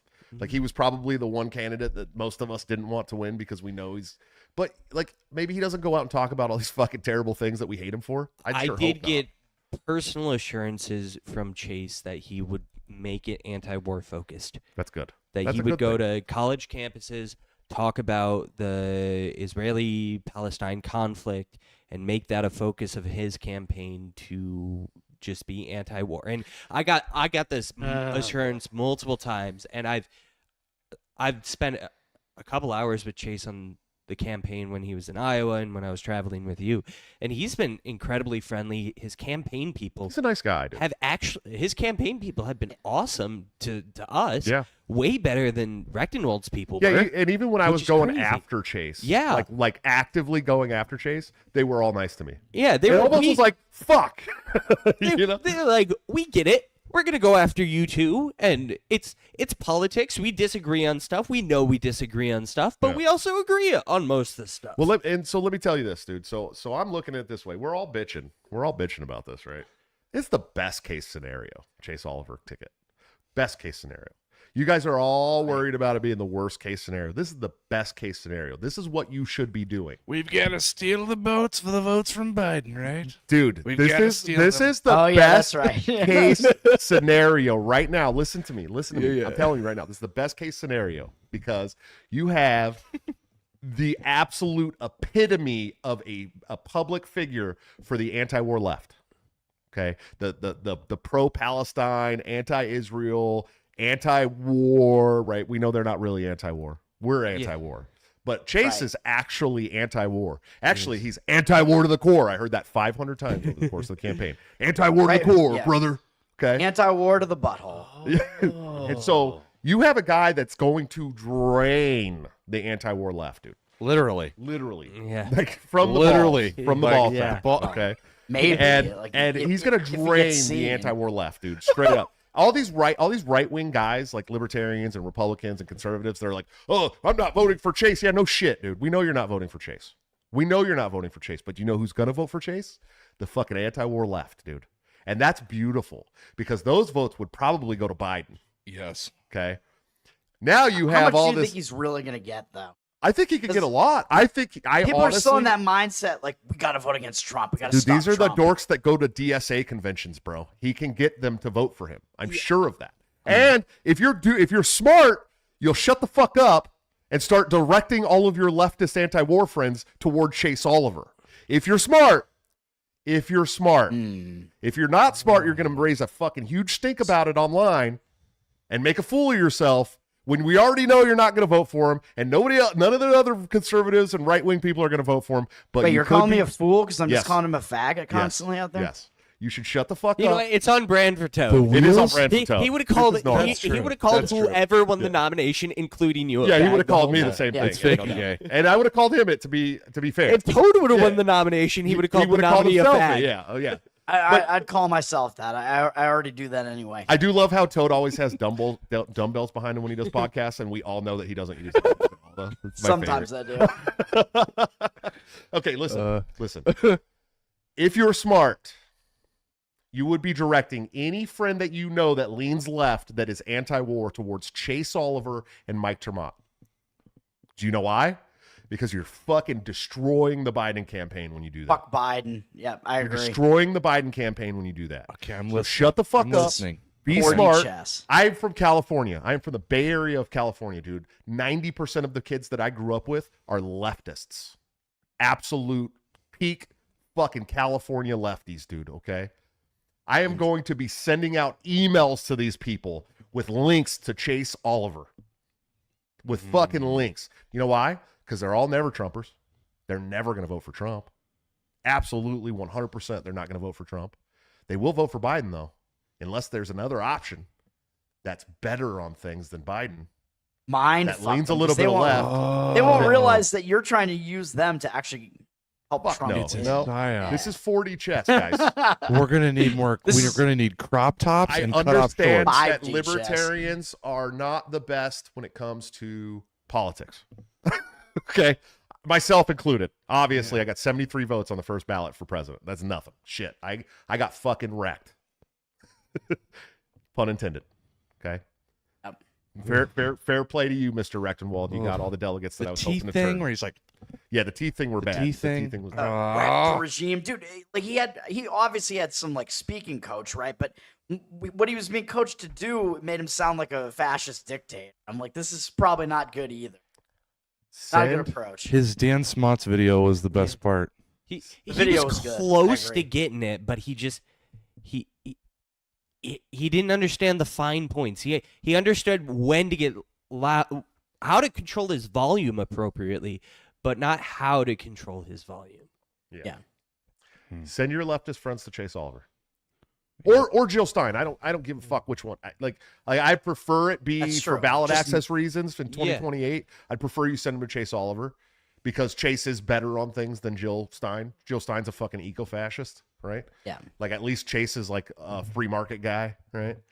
I've so never even heard Chase really talk about the I climate have. thing, so I have He's no not idea. an economist. And actually, there was an interview once where they brought up some about the market, and Chase is like, "Well, I'm not really an economist, but I'm gonna, I have friends that are economists, so we'll work on it." I'm like, "No, that's not how you answer those questions, dude." Okay, Yikes. but We need an Austrian. Man. but he's Goddamn. not an Austrian, but he is a minarchist market guy, right? Like he wants minimal invasion into the market by the government. That's a good thing. That's much better than Jill Stein, who wants businesses that don't go along with the climate agenda removed from the market. Okay, that's eco-fascism.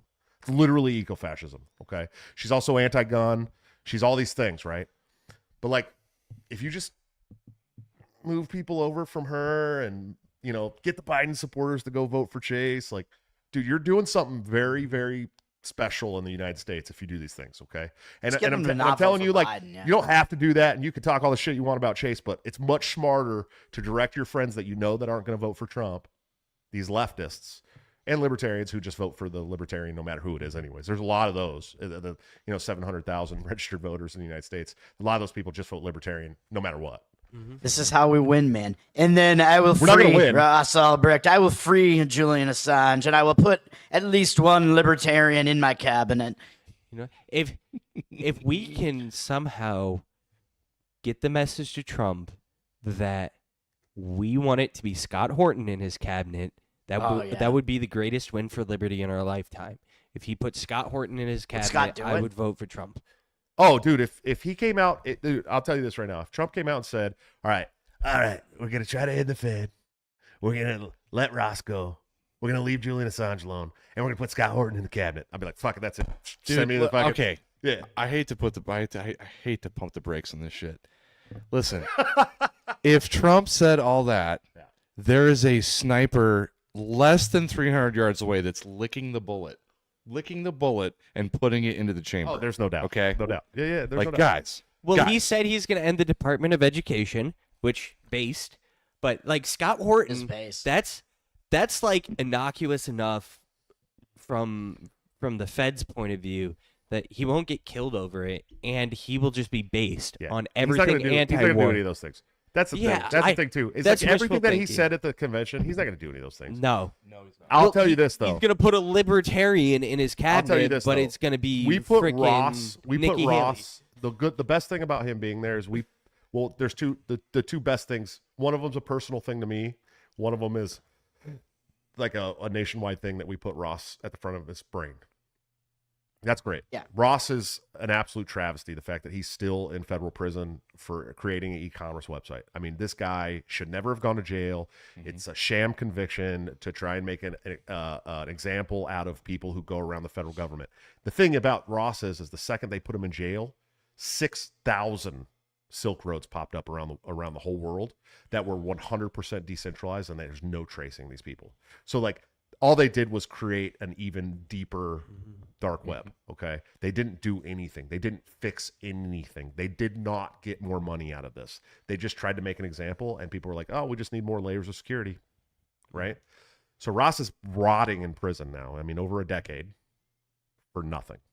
And so the fact that we got to put Ross on national television and right in the front of the thinking of Trump is a good thing. Personally, the best thing that happened from Trump being there is that my calls to jail Trump for the COVID regime made it directly into his ears from Tim Pool. I don't know if you know this, Yeah. but Tim, I saw Tim at the convention. By the way, Tim Pool, I don't care what you think about Tim Pool. I hung out with Tim Pool. He's a great guy. Tim's great. I love Tim. I met him. He is wrong. He is wrong on foreign policy stuff. I'll tell him to his face. I do on his show. I've been on 4 times, but he's actually like a really good human being. Like he's really fucking cool, dude. He's a sweetheart of a man. I love Ian. I love those guys. They're wrong on Israel. They're wrong on some other things. I love him to death though. Tim was walking around the convention telling people that I was the best candidate. Tim Pool. Fuck yeah. Fucking Tim Pool was walking around telling people. I never met or saw Tim. You should have. He was there. He's cool. Oh, but yeah, he he was walked there. up to me. He said, "Hey, what's up?" I was like, "What's up, dude?" He's like, "I told Trump that you want to put him in jail." I was like, "What?" He's like, "Yeah, because he interviewed Trump. He's That's the right. first one to have like a Did you guys watch that? I haven't watched it all yet, I but haven't either. it's a pretty long good. form, 45 pretty good. minutes. So that's long form for Trump. Yeah. And he told Trump, and I did see the clip of it where he said, the Libertarian Party presidential nominee just said that he wants to put Fauci, Safer, the heads of Moderna and Pfizer, and you and Biden in jail. And he's like, huh. Yeah. Right? Before he got convicted. Yeah. This is Yeah. Before his this was 34 before count. he got convicted. Yeah. And It's so like you in like, Guantanamo Bay. yeah. So like my calls to jail Trump made it just one step away directly to his ears. That was fucking cool. That was really Yep. nice. And I believe that. And I hope that he knows it was me at this point. Cause I was on C-SPAN, dog. I said it on C-SPAN. Mm-hmm. So I would like to hope that he might have heard it by now, but I mean it. But yeah, that was, Eamon said pretty wild that Tim Pool got that Trump interview. Yeah, fucking insane, dude. The Yeah, fact that he got to that was interview cool. Trump. I mean, he's already got millions of subscribers. He's already like a big time, $100 million a year YouTuber or whatever. But the fact that he got Trump is huge, dude. Like Where that's he's, really cool. I'm happy for I him. know people bring up the beanie all the time. I just got to say it. He's got to lose the beanie. That can't last forever. Well, Ah, he's, I realize it's a trademark. It's his. Yeah, it's. I- you have a it's hat on part of every his time you look, walk into the blanket. building, dude. yeah. What's that? You have a hat on Both every you time you walk into fuckers the are building. ashamed of your hair. It's glued to his head, man. He Fuck wears the that. beanie. You actually have 100 it. degree I have weather. beautiful hair. Yeah, AJ does have a pretty good. It's I not a have bad hair. Full head of hair, 45, You just man. you just got a little parking spaces like me. That's it. That's all I got. Yeah. I've There's done really not- well. I got those parking spaces too. Sadly. I've done. What's a let's see. parking space? What are we talking about there? Like, They're these spots right here, dude. yeah. It's like a little Yep. bald spot. It's No, where- that's it's- not. This isn't balding. Yeah, I've it is. been like this my whole life. No, Ah. that's definitely gone back a little bit, dude. No, Mine not is No, like it is. right we'll look here, at so I pictures. gotta shave Yeah, I'm it. sure. Nobody's Okay. born with hairline that far back, dude. No. My son was. Well, you're actually born. You're with that. born with it, but you're not. It grows in there eventually. Yeah. He was born with like his, and then like So a was couple months everybody in. else. But I'm gonna Yeah, post yeah, some pics in the chat from when I was 7. Yeah, it's there. Yeah, I Anyway. was But born with we a full head of hair, should- man.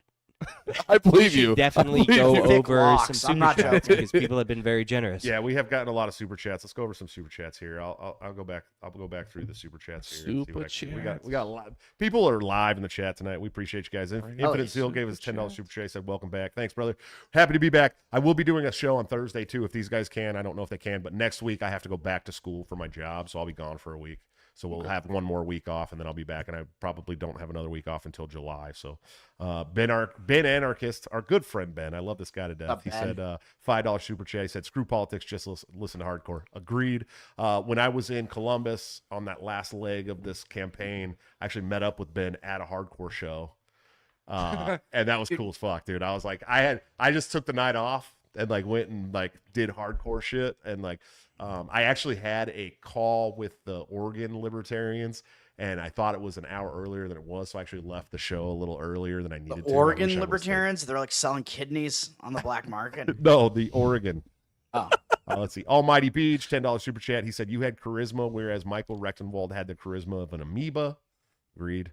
That's the thing, dude. Like, that's what I kept telling people at convention, right? Is like, okay, look, this is what it comes down to. Me and Michael Rectenwald aren't that different when it comes to like our ideas, right? Like we both are tired of the regime, dude. And I've been saying he came out in this new like story about how he decided to call these people the regime. Dude, I've been calling these people the fucking regime for years, dude. The cathedral, Dude, it's the regime libertarians. That's yeah, like a I've been thing. saying this Lou shit for a Rockwell had long that time, whole dude. thing So about it that was I awesome. don't know why anybody would think that he like coined that term, but it's the same thing that I used to call the cathedral, except that I've added like big tech and some other shit too, right? Instead of just academia and the government, and I've now added big tech and some big corporations and stuff too. And that's the regime. So it's not anything new. Like this is I've talked a lot about this on here, how these corporations have become an arm of the state. They're no longer just like free market corporations. I mean, they're fucking arms of the state. And we learned that through COVID. And COVID is the thing that really brought me to that belief.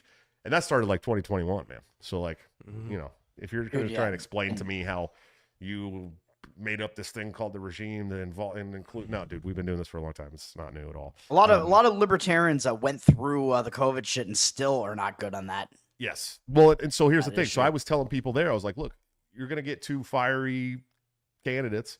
You have to figure out who you want to put in front of the media. That's really what this comes down to. Because I say fuck on my show a lot, but you guys have seen me in the media. I don't say it in the media, right? Like I know how to temper my language and do what I do in the media, right? And you guys have seen it. You know, I don't go on Tim Pool and drop a bunch of F-bombs and like I know how to do these things. But I'm fiery, I'm passionate, I got charisma, you know, I'm loud, and you know, maybe I'm not the smartest guy in the room when it's You're a real fucking person. But I'm a real person who's like been through shit. It's very apparent Yeah. when you see other people, especially at the convention, get on stage and talk. Yeah. There's a level of fake, dude. Yeah. All of them, even if you like them. Not me. There's I a didn't do it. level of put on. me.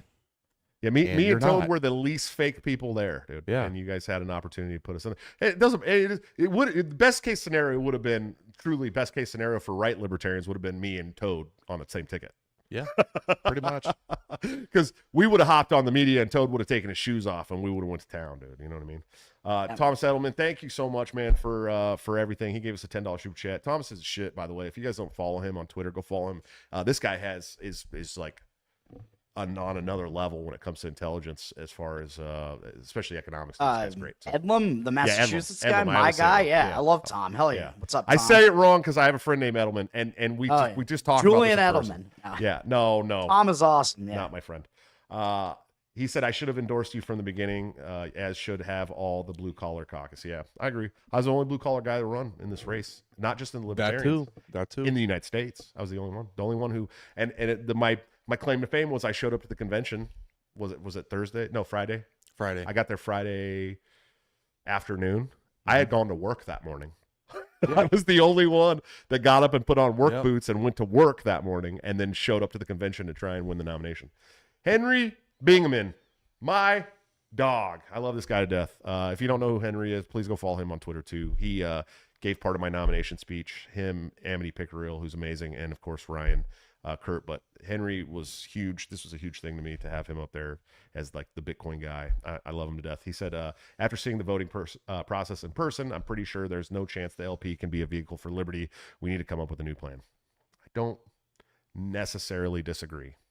It is shitty. The whole thing is shitty. There was the vice presidential candidate who the whole reason he ran for vice president was to get up there and say, I am going to invent a new and better voting system. We are going to fix this for next convention. Yeah, the Was hand that counting. small bald guy? Yeah. Yeah. I don't No, mean I me. don't think it was. I don't think it was the some small other guy? bald guy. I think the guy No, was yeah, like it kind of a was. Chad. Yeah, I think it was. No, small bald guy was like talking to me before he got on. I don't even know if he ended up getting nominated, this small bald guy.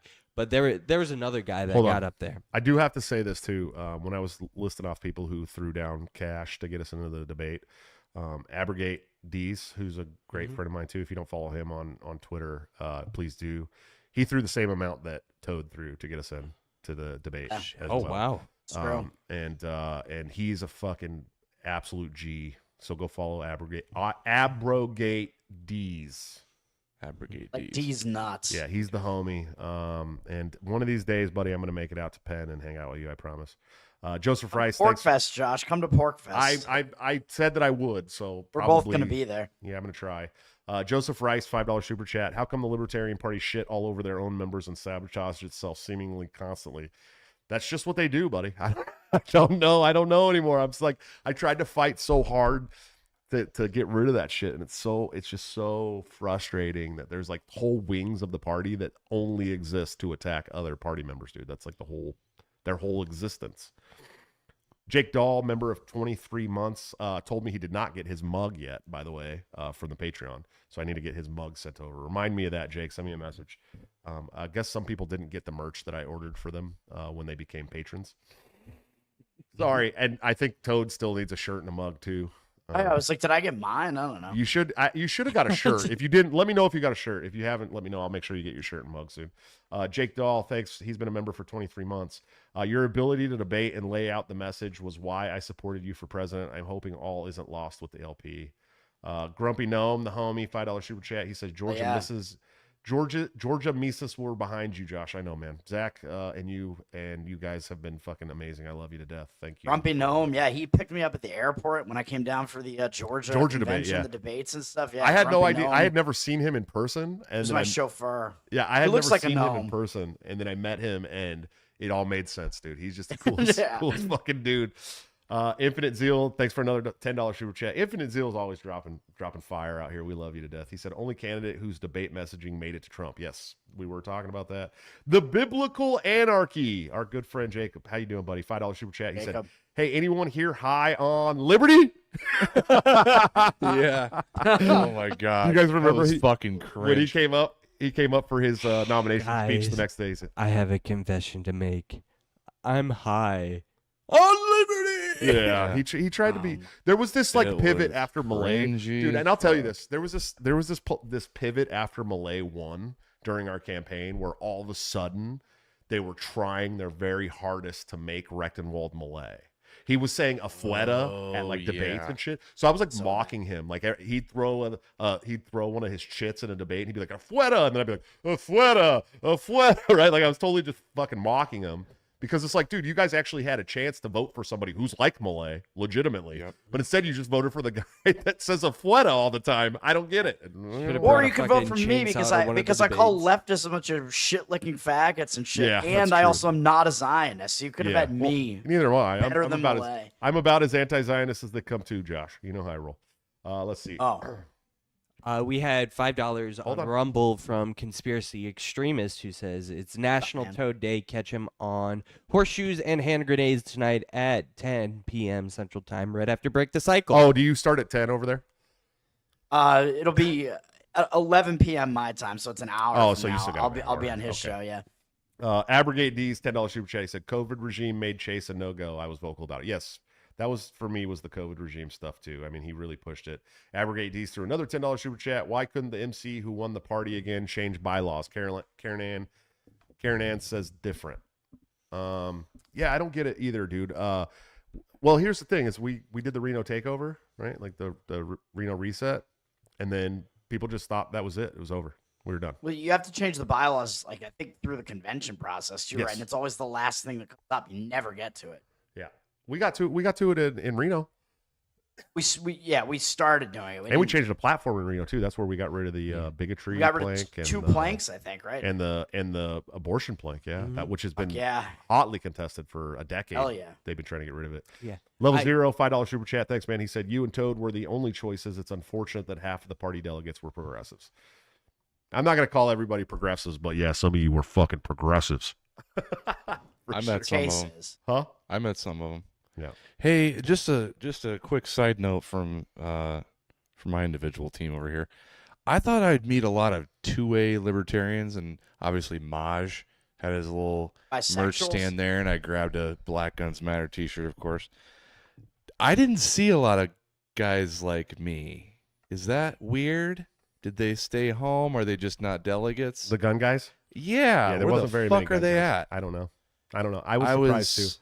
They're nervous. they're anarchists. They don't participate in party politics. They're Okay. like- I was Conkin. Okay, I can see pretty that. sure that I was the only man carrying. Yep. Maj was. Was he? Yeah, he tweeted out that he was carrying. in I'm DC. proud of Mosh. I need to talk to Mosh about that because I thought for sure I was the only person carrying at that convention. He probably was. I It guess was They were I'm probably assuming a Maj Draco in his was, back yeah. pocket. And people are like, oh, that's a felony, dude. Like that's a big time federal felony. And I'm like, yeah, okay. And And my I have a piece of paper right here that says well armed militia and all that good stuff. I don't know if you've ever heard of it. It's called I can do Second what I Fucking want. Amendment. Bitch, I don't Yeah. care where I'm at. yep. You know what I mean? Uh, I've been clear. Hey, I think people thought I was probably just like playing that up on Twitter when I say I drive through Illinois with my butt chink. I bet half the people think you're joking. I bet they think I'm joking. No, I went to fucking DC. Yeah. Dude. I don't give a fuck. Like I honestly will carry everywhere I go. I honestly don't care. I just clench my butt cheeks a little tighter when I'm going through places like Illinois and DC, dude. But other than that, You gotta quitting. make sure you don't get pulled over, man. That's Well, that's yeah. it. What are they? You can't just search my car. I have Correct. an amendment True. right there too, buddy. You know, Fourth Amendment. They probably Sorry. would though, but I can say You that have to I really may or fuck may up. not have been in vehicles before that may or may not have been transporting firearms across different state lines within the New England area in New York and such. I'm not going to say whether that happened or not. Yeah, careful, Toad. They'll just turn off your power and assassinate you. Yeah, they will. Oh, They'll shit. blow up your house and shit. Literally. Fountainhead Forum, $5 super chat. He said, it seems like a lot of your supporters couldn't afford the trip. One former LNC person said, you've grown up a lot in the past few years. I have grown up a lot. I mean, dude, I started this in 2017, bro. Come on. I started this in 2016, really, is when I joined the Washington State Party and became a region rep for the Washington State Party, 2016. I mean, we're talking 8 years. It's been almost a decade since I've been started this mission. Of course, I've grown up. I went from young 30s to young 40s. You know what I mean? Like, that's a big difference in you know, and my ideology and my beliefs and my values and my priorities have changed drastically, especially with the big family. You know what I mean? That changes everything. If you don't have kids, man, go have some kids. It will put some shit into perspective for you today. Guaranteed. Yeah. I don't think that it wasn't that a lot of people can afford to. I think, unfortunately, I was trying to bring some people back that just weren't willing to come back. A lot of our supporters were new to the party, who were like, yeah, we remember watching this and we never got involved. Now we're going to get involved. They didn't really understand the party process. We tried to get out how to become a delegate early, but we just didn't do it in time. It was an oversight on my part, dude. That's what it was. It was bad organizing on my part. I overestimated what my speeches and my debate would mean to the delegates that would already be there. I was like, look, we got a built-in delegation already because these people are going to remember that I'm the guy that helped us get here. You know what I mean? And I overestimated that. And that's my fault. I'm not putting the blame on anybody else. Zero other people. It was totally my fault. I should have organized better. If I had organized better, we would have at least been competitive. We just weren't. And it was my bad. It was an oversight. I think you might have also underestimated the sort of like hive mind aspect of this, where like even after Rectenwald did the edible thing, whatever the hell happened there, the drugged out shit during the Trump night, even after that, like I thought that was going to totally tank him, and he still had like the MC was still all like basically, I mean, he lost a little bit. It wouldn't have mattered, dude. It didn't take they were still MC all for behind him. though. It tanked neutrals. it I talked to a neutrals for number of neutrals who said, I will not vote for Rectenwald because of he already had an Aleppo moment. Yeah. $10. We got another $10 super chat from Abrogate D's. Thanks, man. He said, I put exactly what Toad did into getting you into the debate. Don't leave me out of these shootouts for real. I think, didn't I just say, did he put that in there? Yeah, you shouted him out, yeah. Did he put that in there before I shouted him out and I just missed it? I don't know, but you did. That'd be funny, though. That'd be funny if you did. No, dude, you first of all, Abrogate D's, one time he put out a question on Twitter and said, whoever answers this question in the next 20 minutes, I'll send $100 or something. It was like right around Christmas time, not last year, but the year before maybe. And I immediately answered it. Because I'm up fucking early for work. I was up at like 5:30. He's like, send me your PayPal. And he just like sent $100. Helped our Christmas out immensely. Damn. This guy is just like one of the fucking coolest dudes. That's awesome. In the whole world. I love you. I love you to death. I would never leave you out, bro. I would never leave you out. I would never leave you. I also need to shout out the entire New Jersey Libertarian Party, who also threw in like $4,000 to get us into that debate. Vic and these guys. I mean, these guys just fucking amazing. So the Jersey Party had our back. I know Georgia had our back. There were parties that had our back. I didn't do enough organizing, man. I wish I would have done more. Sean Kennedy. For everyone who doesn't know, Sean Kennedy actually managed my campaign for the last half of it. Good friend. I view this man like a brother to me now. I love him to death. I hope he stays involved in the movement, if not. He's another Massachusetts guy. He is a Mass guy, yeah. And he helped run my campaign. He said, "Great job, everybody! Shout out to all the campaign supporters here." $10 super chat, yeah. And that was his first super chat. We love you, man. Sean, I love you to death. Acid Dropsy, what's up, dude? $5 super chat. Toad, please run for guy in charge of the MBTA. Cheers, fellas. Much love, Josh. For you guys who don't know, that is the man who wrote and performed and recorded Wood Chipper, the intro to our show.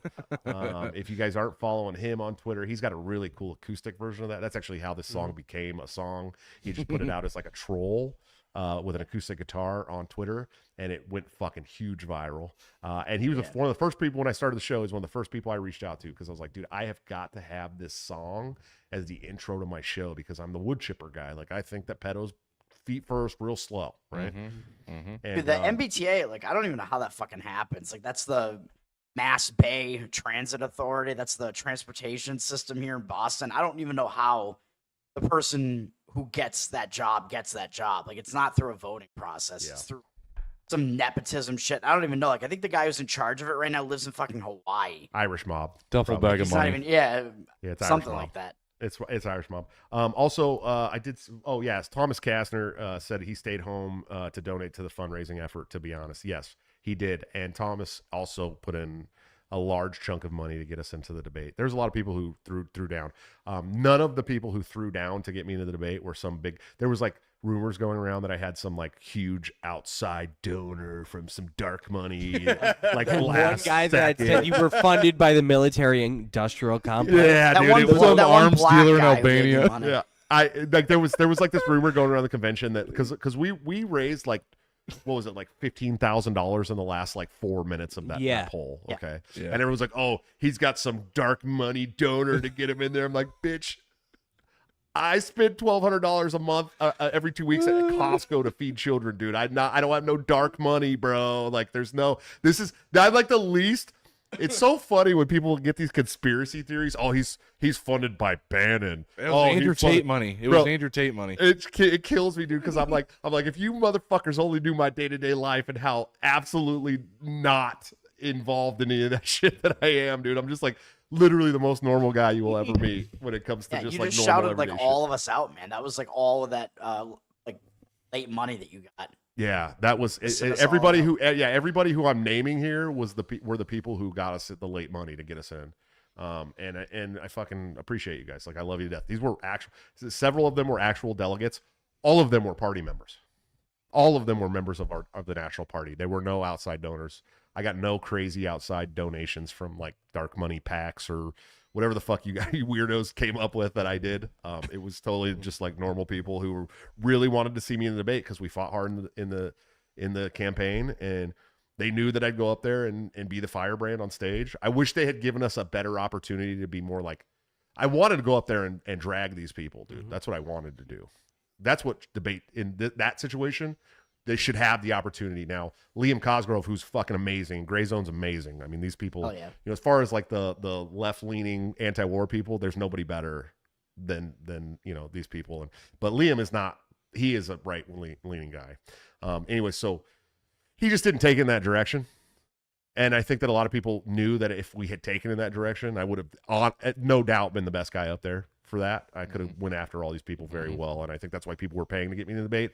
And when I realized it wasn't going to take that turn, I tried to give the best fire I could in our speech so that I could make the people proud that actually donated to it. But none of them were outside like weird donors from any. They were all like normal people that were at the convention, many of them. So anyways. You had the best closing statement in the debate. Yeah, it was I had a dream continued, dude. I also have Right. a dream. Mhm. I also good. have a dream. I hope that people got that nod, dude. That was like, yeah, I got a fucking dream too, buddy. You want to hear my dream? And so I hope people understand. If you haven't heard my, I'm black my too. quote- I'm from Oakland. Yeah, I am from Oakland, so I'm allowed to give an I had a dream speech. And if you guys didn't get a chance to hear that opening, I did cut it, or that closing, I did cut it and put it on my my Twitter somewhere. I also have the speeches from Ryan and Henry and Amity cut, and I want to post those at some point. Oh, too, so. send me that. I've been meaning to cut that myself. Yeah, My I family have them. wants I to have watch them all it. cut already. I've been meaning to post them. I didn't want to come off as like the guy who's like crying about losing. Like, I'm not sad. Like, I mean, it was like I was a little bummed. Like, I was like, fuck, we did all this fighting. I put all this time away from my kids and my family, and I felt like I let people down. You know what I mean? Like, that was the hardest. That's normal. That was That's the like- hardest part for me, though, is like feeling like I let down supporters that did a lot. I mean, did Amity, especially, and Toad, and like these great people who helped us get there. I felt like I let them down, and that's the part that got me like emotional. It wasn't that I lost. I don't care that I lost. Like, there was never any guarantee walking in there that we were going to win anyways. And truth be told, I'd have been very stressed if we had won, because I would have had to run a fucking national campaign. And there was some part of me that was kind of relieved, like, well, we don't got to run a fucking national campaign for the next 6 months. Get to go hang out with my kids, But I feel like I let a lot of people down. I felt really bad about that. That's the hard part. Every time I've lost a campaign, it's always immediately, man, just think of all the people I let down.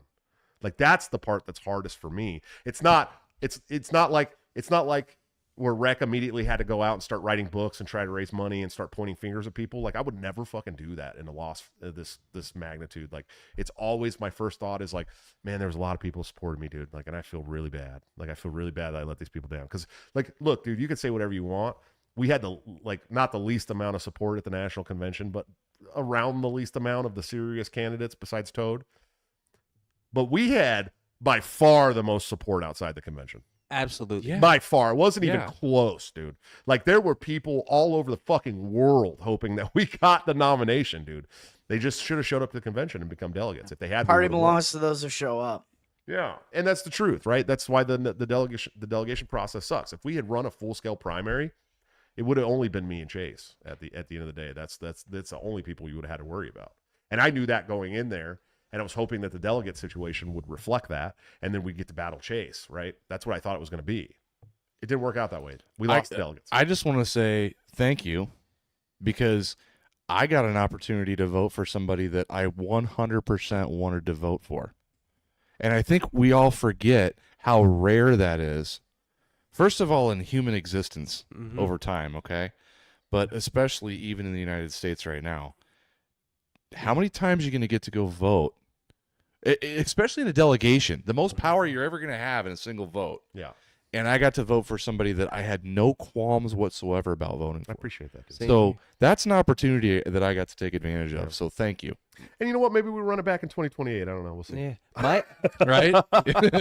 You had so much of my support. You got my stingy ass to fly down to DC. That's true. And spend a bunch of money to go vote for your ass. That's true. And you are a tight wad, dude. Oh my, yes. I know Jews that spend more money than you do. Oh yeah, for sure. I like birthday presents. Yeah, dude. You are what you were like my grandfather was before he passed away. He was so. But here's the thing: my grandfather, modest man. My grandma, they both had modest jobs. They worked in finance. Like, he was like a branch manager of like a general finance, and my grandma was like a teller, not teller, but like an agent. They were modest means their whole life, but because they were so frugal, they retired with like young with all kinds of fucking money. Because they were frugal, dude. Because they were cheapskates, dude. They went on like the cheapest cruises. You know what I mean? Like, they did all the cheapest shit they could possibly do, and they kept it cheap for me. And really, because they did that, they had a really great retirement. So hopefully that's what happens for you. Although at this point, we're all going to be working until we die. I'm not planning on retiring. The way the economy's going. Well, it's just the way. That's how you die I'm not faster. planning on it. If I make it past 60, I'm working to 100 for sure. Henry Bingaman sent another $10 super chat. Thanks, buddy. He said the debate was bullshit. If they would have called out Chase and Lars and other people, it would have gone totally different. But it was all, so are you a libertarian? Yeah, it's true. That's exactly what it was. See, It was gay. I'm debating that for the next presidential cycle, that we make the Iowa debate we are going to dig up all of the dirt on you and make you answer to it. And I will moderate and call people out and say, hey, in 2020, here's you telling people to mask the fuck up. Yeah. Yeah. I will say this. But I've changed my mind since then. Doesn't matter. Doesn't fucking matter, dude. Doesn't matter. Yeah. You fell for the psyop. Disqualified, dude. Disqualified. If you were out there pushing the mask vax, all that shit in 2022, because he was, you're disqualified, dude. That's it. I was calling out the COVID regime in April of 2020. I think Toad was probably calling him out before I was. Like, we don't hate you. We're just judging you on your decision in real time. Oh, I totally did. We didn't even bring up the Charles Belay thing, dude. Oh, fuck. I totally Hey, no. That's He why got I on acknowledge stage. existence. He got on stage and was immediately irrelevant. He was booed. The second he started got talking, booed he was big booed. time. Hey, but here's the thing. So we were doing some oppositional research on Charles Belay, by the way, in the lead up to this convention, because all of a sudden, every time we'd go up $1,000, he'd go up $2,000, right? And he's dropping all this money, and we know he's giving money to people to put into this thing. We know that's what it was, 100%. right? People are like, "Oh, he didn't put his own money in there." I know he's giving his money to other people to put it in. Yeah. there. We know that. You know how we know that? Because this motherfucker, we went and looked at his FEC reports. He had 4 donors, dude. For his whole campaign, he had 4 donors, dude. 4. That's 4 more than me. Wow. He had 4 donors for this whole Was campaign. one of them Andrew McCabe? No, but one was from Christopher Roofer, who is one of the Libertarian Party's biggest donors. He gives the max every year. He's the tomato king. And he's a fucking progressive dude, whatever. And so here's the thing, dude. I did say this in the debate. I actually went after Belay a little bit. I don't know if people caught it, but he was going on and on and on about COVID and how it was so scary in the beginning and we had to do all this. And I literally stopped everybody. It was like, this guy was sent here by Pfizer. Yeah, Did you hear me say that? I obviously. Yeah. Yeah, I saw I that. said this guy was Brought to sent you here by by Pfizer. Pfizer. That's what I said. And probably people laughed and had a good chuckle about it. I was being serious, dude. Oh I yeah. think you're right. And listen, this is my conspiracy theory, okay? But I believe there's some truth to this. Charles Belay, I'd never heard of him before in my life, okay? I put out my COVID video. It got millions of views, dude. It went fucking viral. My COVID campaign ad where I said we would lock the COVID regime in Guantanamo Bay went viral. And that's where I really started kind of picking up steam was after that video. Nationally. Not maybe with the Libertarian Party, whatever, but nationally. Yeah. It wasn't a week later, Charles Belay, I started seeing him on conventions, dude. It wasn't a week fucking later after I put out that video. And I never put 2 and 2 together till we're sitting in Pennsylvania debate. And he's like, I'm a head and neck surgeon. I was putting in trachs during the COVID regime. I'm like, this motherfucker's here because of me. He's here because of me. He's here to try and fuck up my campaign. This is what he's doing. And I was like, so this is a conspiracy theory. I have no proof of this, but he had 4 donors on his FEC report. That's it for his whole campaign. His whole campaign where he traveled around the country and tried to get into debates and had money to go and try to get into the $10,000 debates in California and the Texas debates and all this shit, okay? He had all this money. And then he's trying to get me knocked out of the debate at the national convention. He was the whole time that was what he was doing. He's trying to get me knocked out. He actually called the other candidates and said, I have an endless amount of money. I'm going to knock out Josh Smith. This motherfucker was installed by the COVID regime to try and stop my campaign. So when I said this guy was I don't sent here by doubt it. COVID during the debate, I meant that. I wasn't saying that tongue in cheek or in jest. I believe that he was sent there by Pfizer or whatever, the COVID regime. I think Agree. he's pretty ball and chained. I think his wife has been involved for a while, and I think she's legitimately invested in the LP, and I think she might have whipped him into doing it. You know, after he was eliminated, they were sitting behind the Iowa table. Yeah, they were sitting right there the whole time. Yeah, the They whole stayed time. by the Iowa table the whole time. And so I overheard a lot of what his wife was talking about, and there wasn't just a focus on his campaign. She was coordinating with other candidates as well. There's other stuff going on there. Yeah, the whole thing was shady, dude. And I think that he was sent there purposely. Did you get a free And I drink bet we out of never him at see him least? again, dude. Huh? He was buying everybody drinks at the convention. Did you get that one? I bet we never see him again, dude. I bet we never see him again. He slipped the COVID vax into it. So I don't know if I've talked about this on the show. My first chair campaign, and if Austin Peterson's still in the chat, this is going to be funny to him because he also dealt with this guy. So my first presidential campaign, or my first chair campaign in 2018, there was this page called the Orthodox Libertarian, Christian Libertarian page, and the guy named Todd that ran it started messaging me. He's like, I really liked all the stuff you're talking about. He got really close to me, started talking to me a lot. We were chatting it up. He's asking me personal stuff. How's this? How's that? I was like, oh, this guy's Todd's pretty cool, you know? I didn't know, I don't know anything about PsyOps or anything at this point. It's catfishing you. So we talked for a while, right? And then all of a sudden I noticed that this guy's like personally making like weird remarks about me and Austin Peterson. He starts talking shit about us like randomly online. And then it like balloons into this like I'm a Nazi and a MAGA and all these things. And I'm like, this guy's been like talking to me like personally for a long time and everything's been fine. This is really weird, right? So I have a friend in Pennsylvania who's very good at doxing and can find out anything you want to find out online. This guy is a fucking amazing. Okay. And then he's like, what's up with this guy? I'm like, I don't know. Just here, will you find out what's going on with this guy? Come to find out, the guy's in the Army. He's some kind of information specialist in the Army. Okay.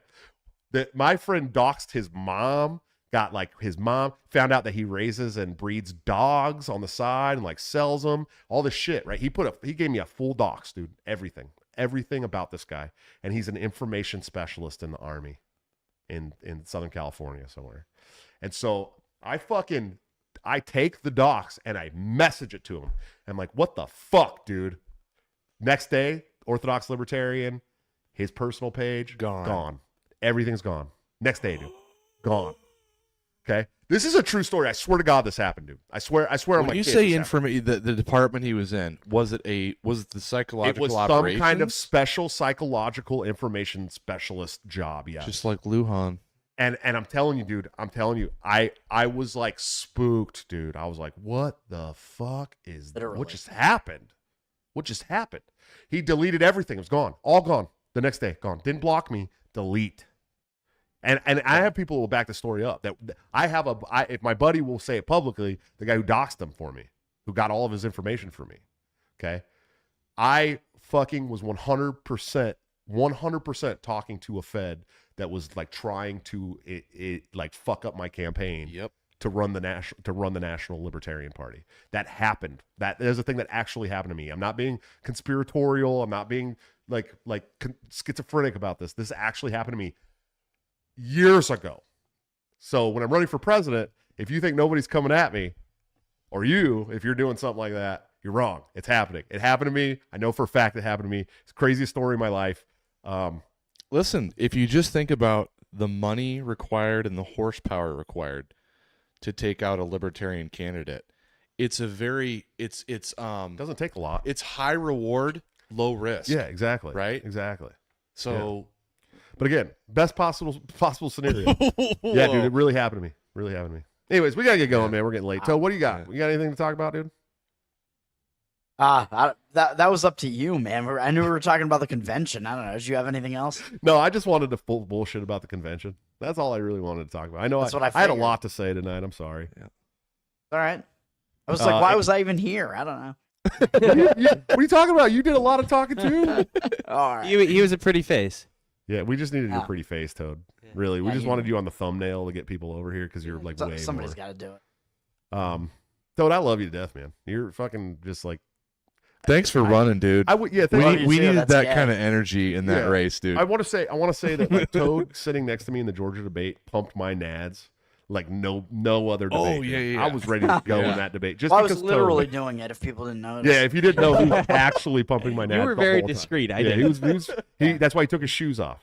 Yeah, I was distracting you from where my yeah. hands were. Over the pants foot job. No, he like honestly like having one of my best friends like just sitting next to me in the debate with his fucking shoes off. Okay, that's so. As soon as he took his shoes off, I was all, oh fuck yeah, dude. Oh yeah, ask him. I went up to him like, did you just take your shoes off? He's like, yeah. I was like, fucking power move, dude. Hell yeah, that's what I'm talking about. That's the first thing I said. And I sat right next to him on purpose because I knew he was gonna hype. Because like I'm now the moderate guy. You know what I mean? You needed me in the national debate, man. That's what you needed. It would have made things a lot better. But I'll tell you for sure, like having Toad next to me gave me a position in that debate that was like none other. Like I actually was like, okay, nothing I say now is gonna sound crazy because Toad's gonna go right after me. We need like the sandbagging caucus where we get Toad, Jeremy Kaufman, you, and Clint, and somebody else. All in the that's debate together. all to run. Yeah. And go to every single debate they can, Dude, that and would be just drown hilarious. out whatever That other would be retards are hilarious. there. We should, we could probably do that. That's a serious psyop, dude, that we could run. We could run it easily too. We could run it easily. But look, here's the thing. I am running. I am currently exploring a run for U.S. House here in Iowa in 2026, assuming that Zach Nunn wins his position back, which he probably will. He's a Zionist pro-war piece of shit, and I'm going to come after him politically, of course, in Minecraft for his seat. I got an email from him the other day. Yeah, he's running for re-election in November's coming. Oh right? yeah. And so every 2 years they got to run, and like here's the best thing Zach Nunn did is knock out Cindy Axne, right? Like that's Yeah. the best thing that he did. Pretty much. But then he went in there and was immediately fucking voting to send money, my tax money to other countries. And I was like, what's the point? What's the point of sending a Republican to Congress instead of the Democrat if you're just going to do the same fucking things? What's the point? What's the point of having you there? You know what I Gonna mean? try to primary him. 2020, that's the thing, a lot of- 2026, right? 2026. A lot of Veteran versus veteran. A lot of yeah, it's exactly. A lot of people are telling me I should primary him from the Republican Party. A lot of people are telling me to run as a Libertarian. I will make that decision eventually. I don't know. Yeah. I would definitely talk to Jules about that. Why? Because she has I don't care some about her dealing, but it affect. I don't give a shit about her deals at all. But it affects me as well. Why? Because I'm supporting my local candidates, and Sure. it can affect my local candidates. Sure. We're part of the local organization. Yeah. Josh. Okay. And by the way, your campaign, huge help to our local campaigns because I got both my guys a campaign manager from people that worked on your Hell campaign. yeah, dude. I'm more than willing to help local campaigns too. Like I don't give a shit. Toad, you gonna run for president again in 2028? Considering it. Yeah. Well, I'm very bigly considering running for Congress in 2026, and then maybe we'll make another stab at this thing in 2028. I don't know. My kids. I will be might a little run bit for older by mayor then. of Boston. You should run for mayor of Boston. That would be fucking savage, dude. And I would be more than happy to help. That you. would The, be the, Because fun. your the current mayor that's in sucks. there right now is Every unbelievably piece of hated. Like I don't know a single person who likes this bitch. She's Yeah, just, she sucks every bit of ass, dude. She's one yeah, of the worst Mayor mayors. Wu. She's like Chinese communist plant, basically. I don't know how the fuck she is in this position. Nobody likes her at all. She's fucking horrible. She's destroying the city. She's by far we've had bad mayors in the past. She's way worse.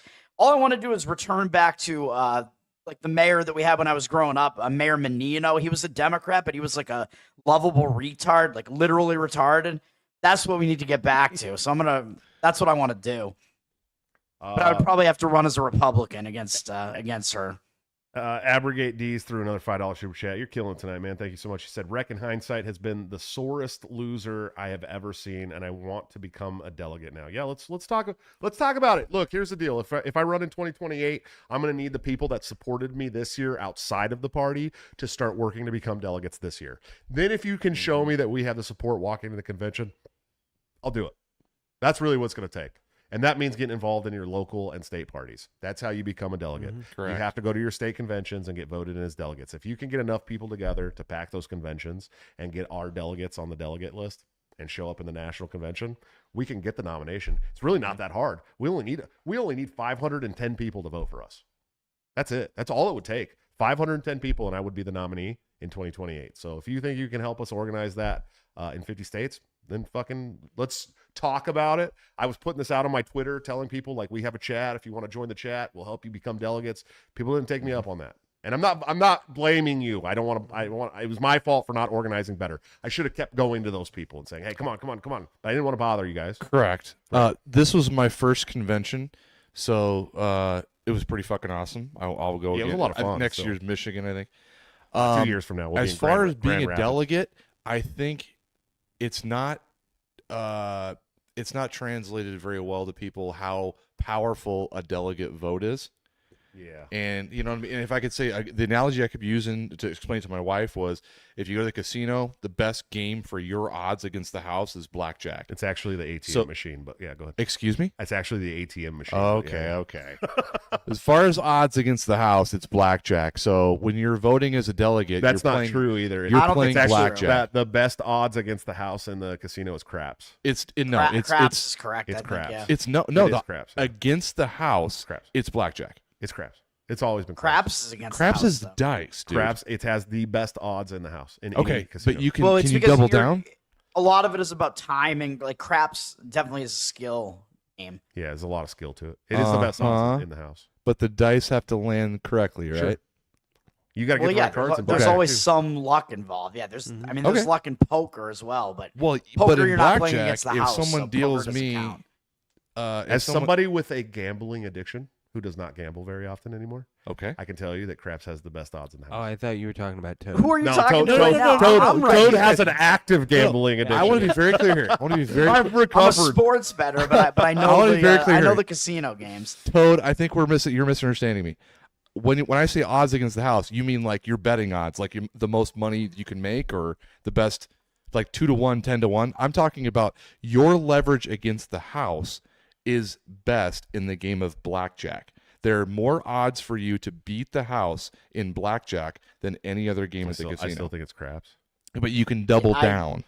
Sure. You can double your bet. And you can lose double. It's the most powerful move in the casino. You can double down when you're playing blackjack. You can double down in craps too on the pass line. There's a lot of. I play craps. Yeah, craps is my game, dude. It's got the best odds in the house. I'll come with you and play craps. It's hard. And Craps you can play does. blackjack with me. Yeah. We'll see who wins more money. Now we're talking about. Now we're in Toad's wheelhouse right now. Yeah. We will. I will sit there Although- in the car and wait to comfort you as you have Okay. both lost. What's Although our if you know what you're doing, the best way to beat the house is sports betting.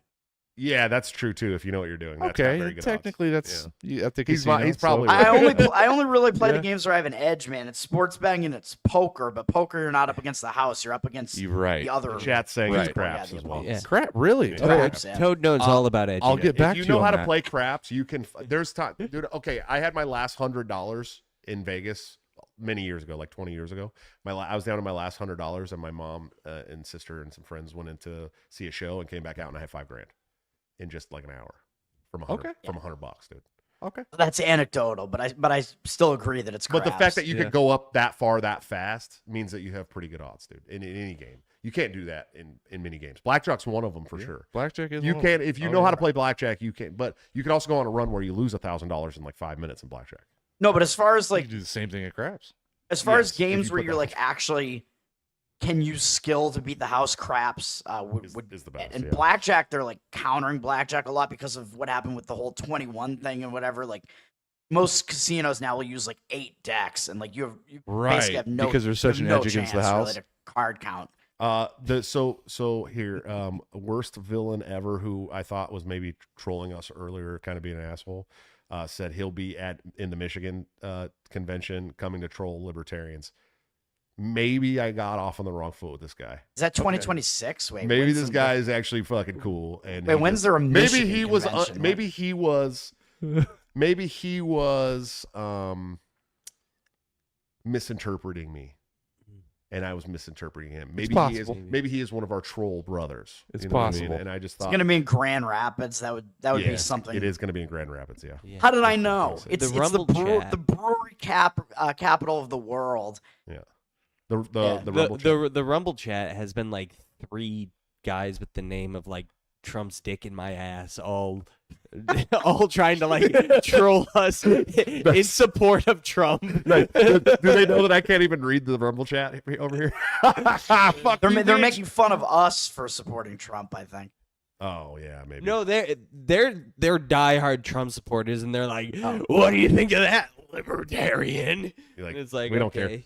Let's see. Let me get some of these super chats. Thomas Kastner, $5 super chat.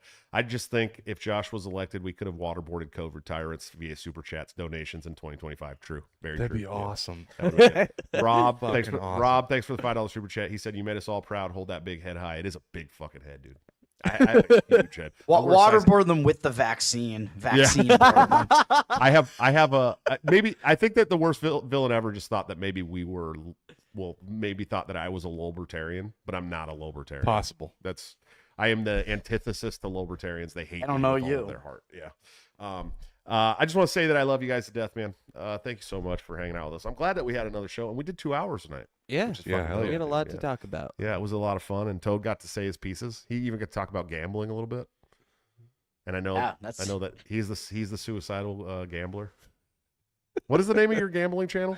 Better off dead. Is that Better what it is? off dead. BTTOR. Maybe I should change the name of it because it's hard to find. The SEO sucks. It's not getting traction. But I Damn am. it, Toad. Just so on the nose, buddy. BOD. It's so on the nose. I love you guys. I love you, Toad. Toad, where can people follow you, support you, all those good things, man? Tower Gang Toad on Twitter, and of course the Tower Gang podcast, which is every Wednesday night. It is the most offensive comedy podcast on the planet. That is with me, Clint from Liberty Lockdown. If you want to see the other side of Clint, the hilarious side, Top Lobster, who Arguably is- his best side, by the way. yeah, for sure. Who is it's his sexiest side. Top Lobster, who does the merch for this show as well and for Tower Gang. Cole, who is Fat Dave Smith, and Jose from No Way Jose. We are the hosts of that show, and we bro it out, and we say faggot a lot, pretty much. Cole has become one of my favorite people in the world, and I love Jose, but I don't see Jose very often anymore. Like I used to see him online all the time. I don't know if he's getting shadow banned or what, but I love Jose too. He You was guys in are the all- chat earlier. I know, I saw that. Yeah. But I don't see him like on Twitter as much. I used to see his shit on Twitter all the time. I don't see it very much anymore. I don't think he posts all that much. I fucking because love Jose. I- Man. I love these guys. I have a fairly limited follower list, Yeah. so I see everything my These are some of my the the worst guys villain I ever. follow Okay, post. yeah, the worst villain ever is one of our homies for sure. He said there's no. All right. He said there's no political solution. Yeah, I love you too, buddy. All right. Hey, listen, as somebody who works in politics, I can agree with you. Okay? I get it. I know. Sucks ass. I do want to say Thomas Kastner sent me this really cool ashtray though. You guys see that? You see that? Cool. That Rockstar ashtray? Oh, Pretty nice. fucking cool. Anyways, I love you guys to death, man. You guys got anything before we go? follow me on Twitter at BulldogGamer28. Hey, if Oh. you guys haven't smashed that follow button, follow us on YouTube, Rumble, Twitter, Twitch, Kick. What else? Download Rumble. Odyssey. Download Rumble. Yeah, download, download the Rumble, Rumble share app. the show. Go and download the Rumble app. Yes. Share the show. Share our shit. Help us build up. Look, if you want me to run for president in 2028, this is how we're going to build the brand right here. You know what I mean? So if you can help us out, we'd appreciate it. Yep. AJ, you got Follow me on Twitter, poison_tip. The little scorpion of the Libertarian Party, and apparently the only 2A guy that went to fucking DC. yeah, except for Besides me Maj. and me. And you. I'm also a 2A guy. Hey, I'm Oh, a and 2A Ryan, yeah. guy. Yeah, Ryan's Okay, Ryan all the bought himself a little pea Iowans. shooter. Yeah, all the Iowans are He super still won't strapped. carry it, but he's got one now. Yeah. I I'm need only to get more 2A comfortable with guy. it. Are you, yeah, Toad's a two-way. two-way. Toad's a two-way guy. Two-way. Toad's a three-way guy for sure. Yeah. He's a Toad, three-way watching guy, three like, ways he from the sits in corner of the corner room. and watches. Toad is legit the 40-year-old virgin, and I could totally see him losing it in a three-way. That's no doubt. I could see that happening. That would be Three-way amazing. and it's all dudes. That'd be pretty fucking savage, dude. At least, yeah, make the ratio at least like 50-50. Yeah. A threesome of all One dudes. guy, Oh, one dick, and a it's trans 50-50. chick. Oh, Got wait, it. threesome, not Coming right foursome. up. I don't know what I'm talking Threesome of all dudes. That's fucked up, dude. Poor guy. about. All right, guys.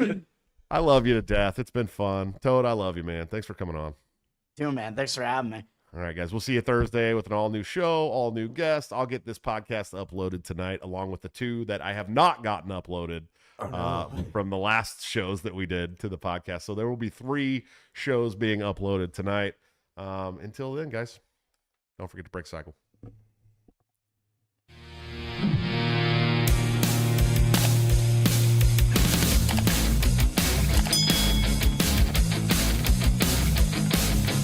Due to legal reasons, I just have to explain. The lyrics of my last song may seem to contain a violent call to action in the verse and refrain, but I just meant it in Minecraft. The helicopter part was in reference to GTA 5 and the things you do. So any violence you commit, I am not an excuse, because I just meant it in Minecraft. A chipper is my friend and he's constantly cold. Accusations of incitement getting totally old. Make your own choices, yeah, you have control, because I just meant it in Minecraft. Obviously I would never advocate force, unless there's due process and a trial, of course. And if you're convicted, we will make you a corpse. In Minecraft, just in Minecraft. Doing nothing I mean, you know it. No product finished cause it closed to COVID. Holy shit, I think I'm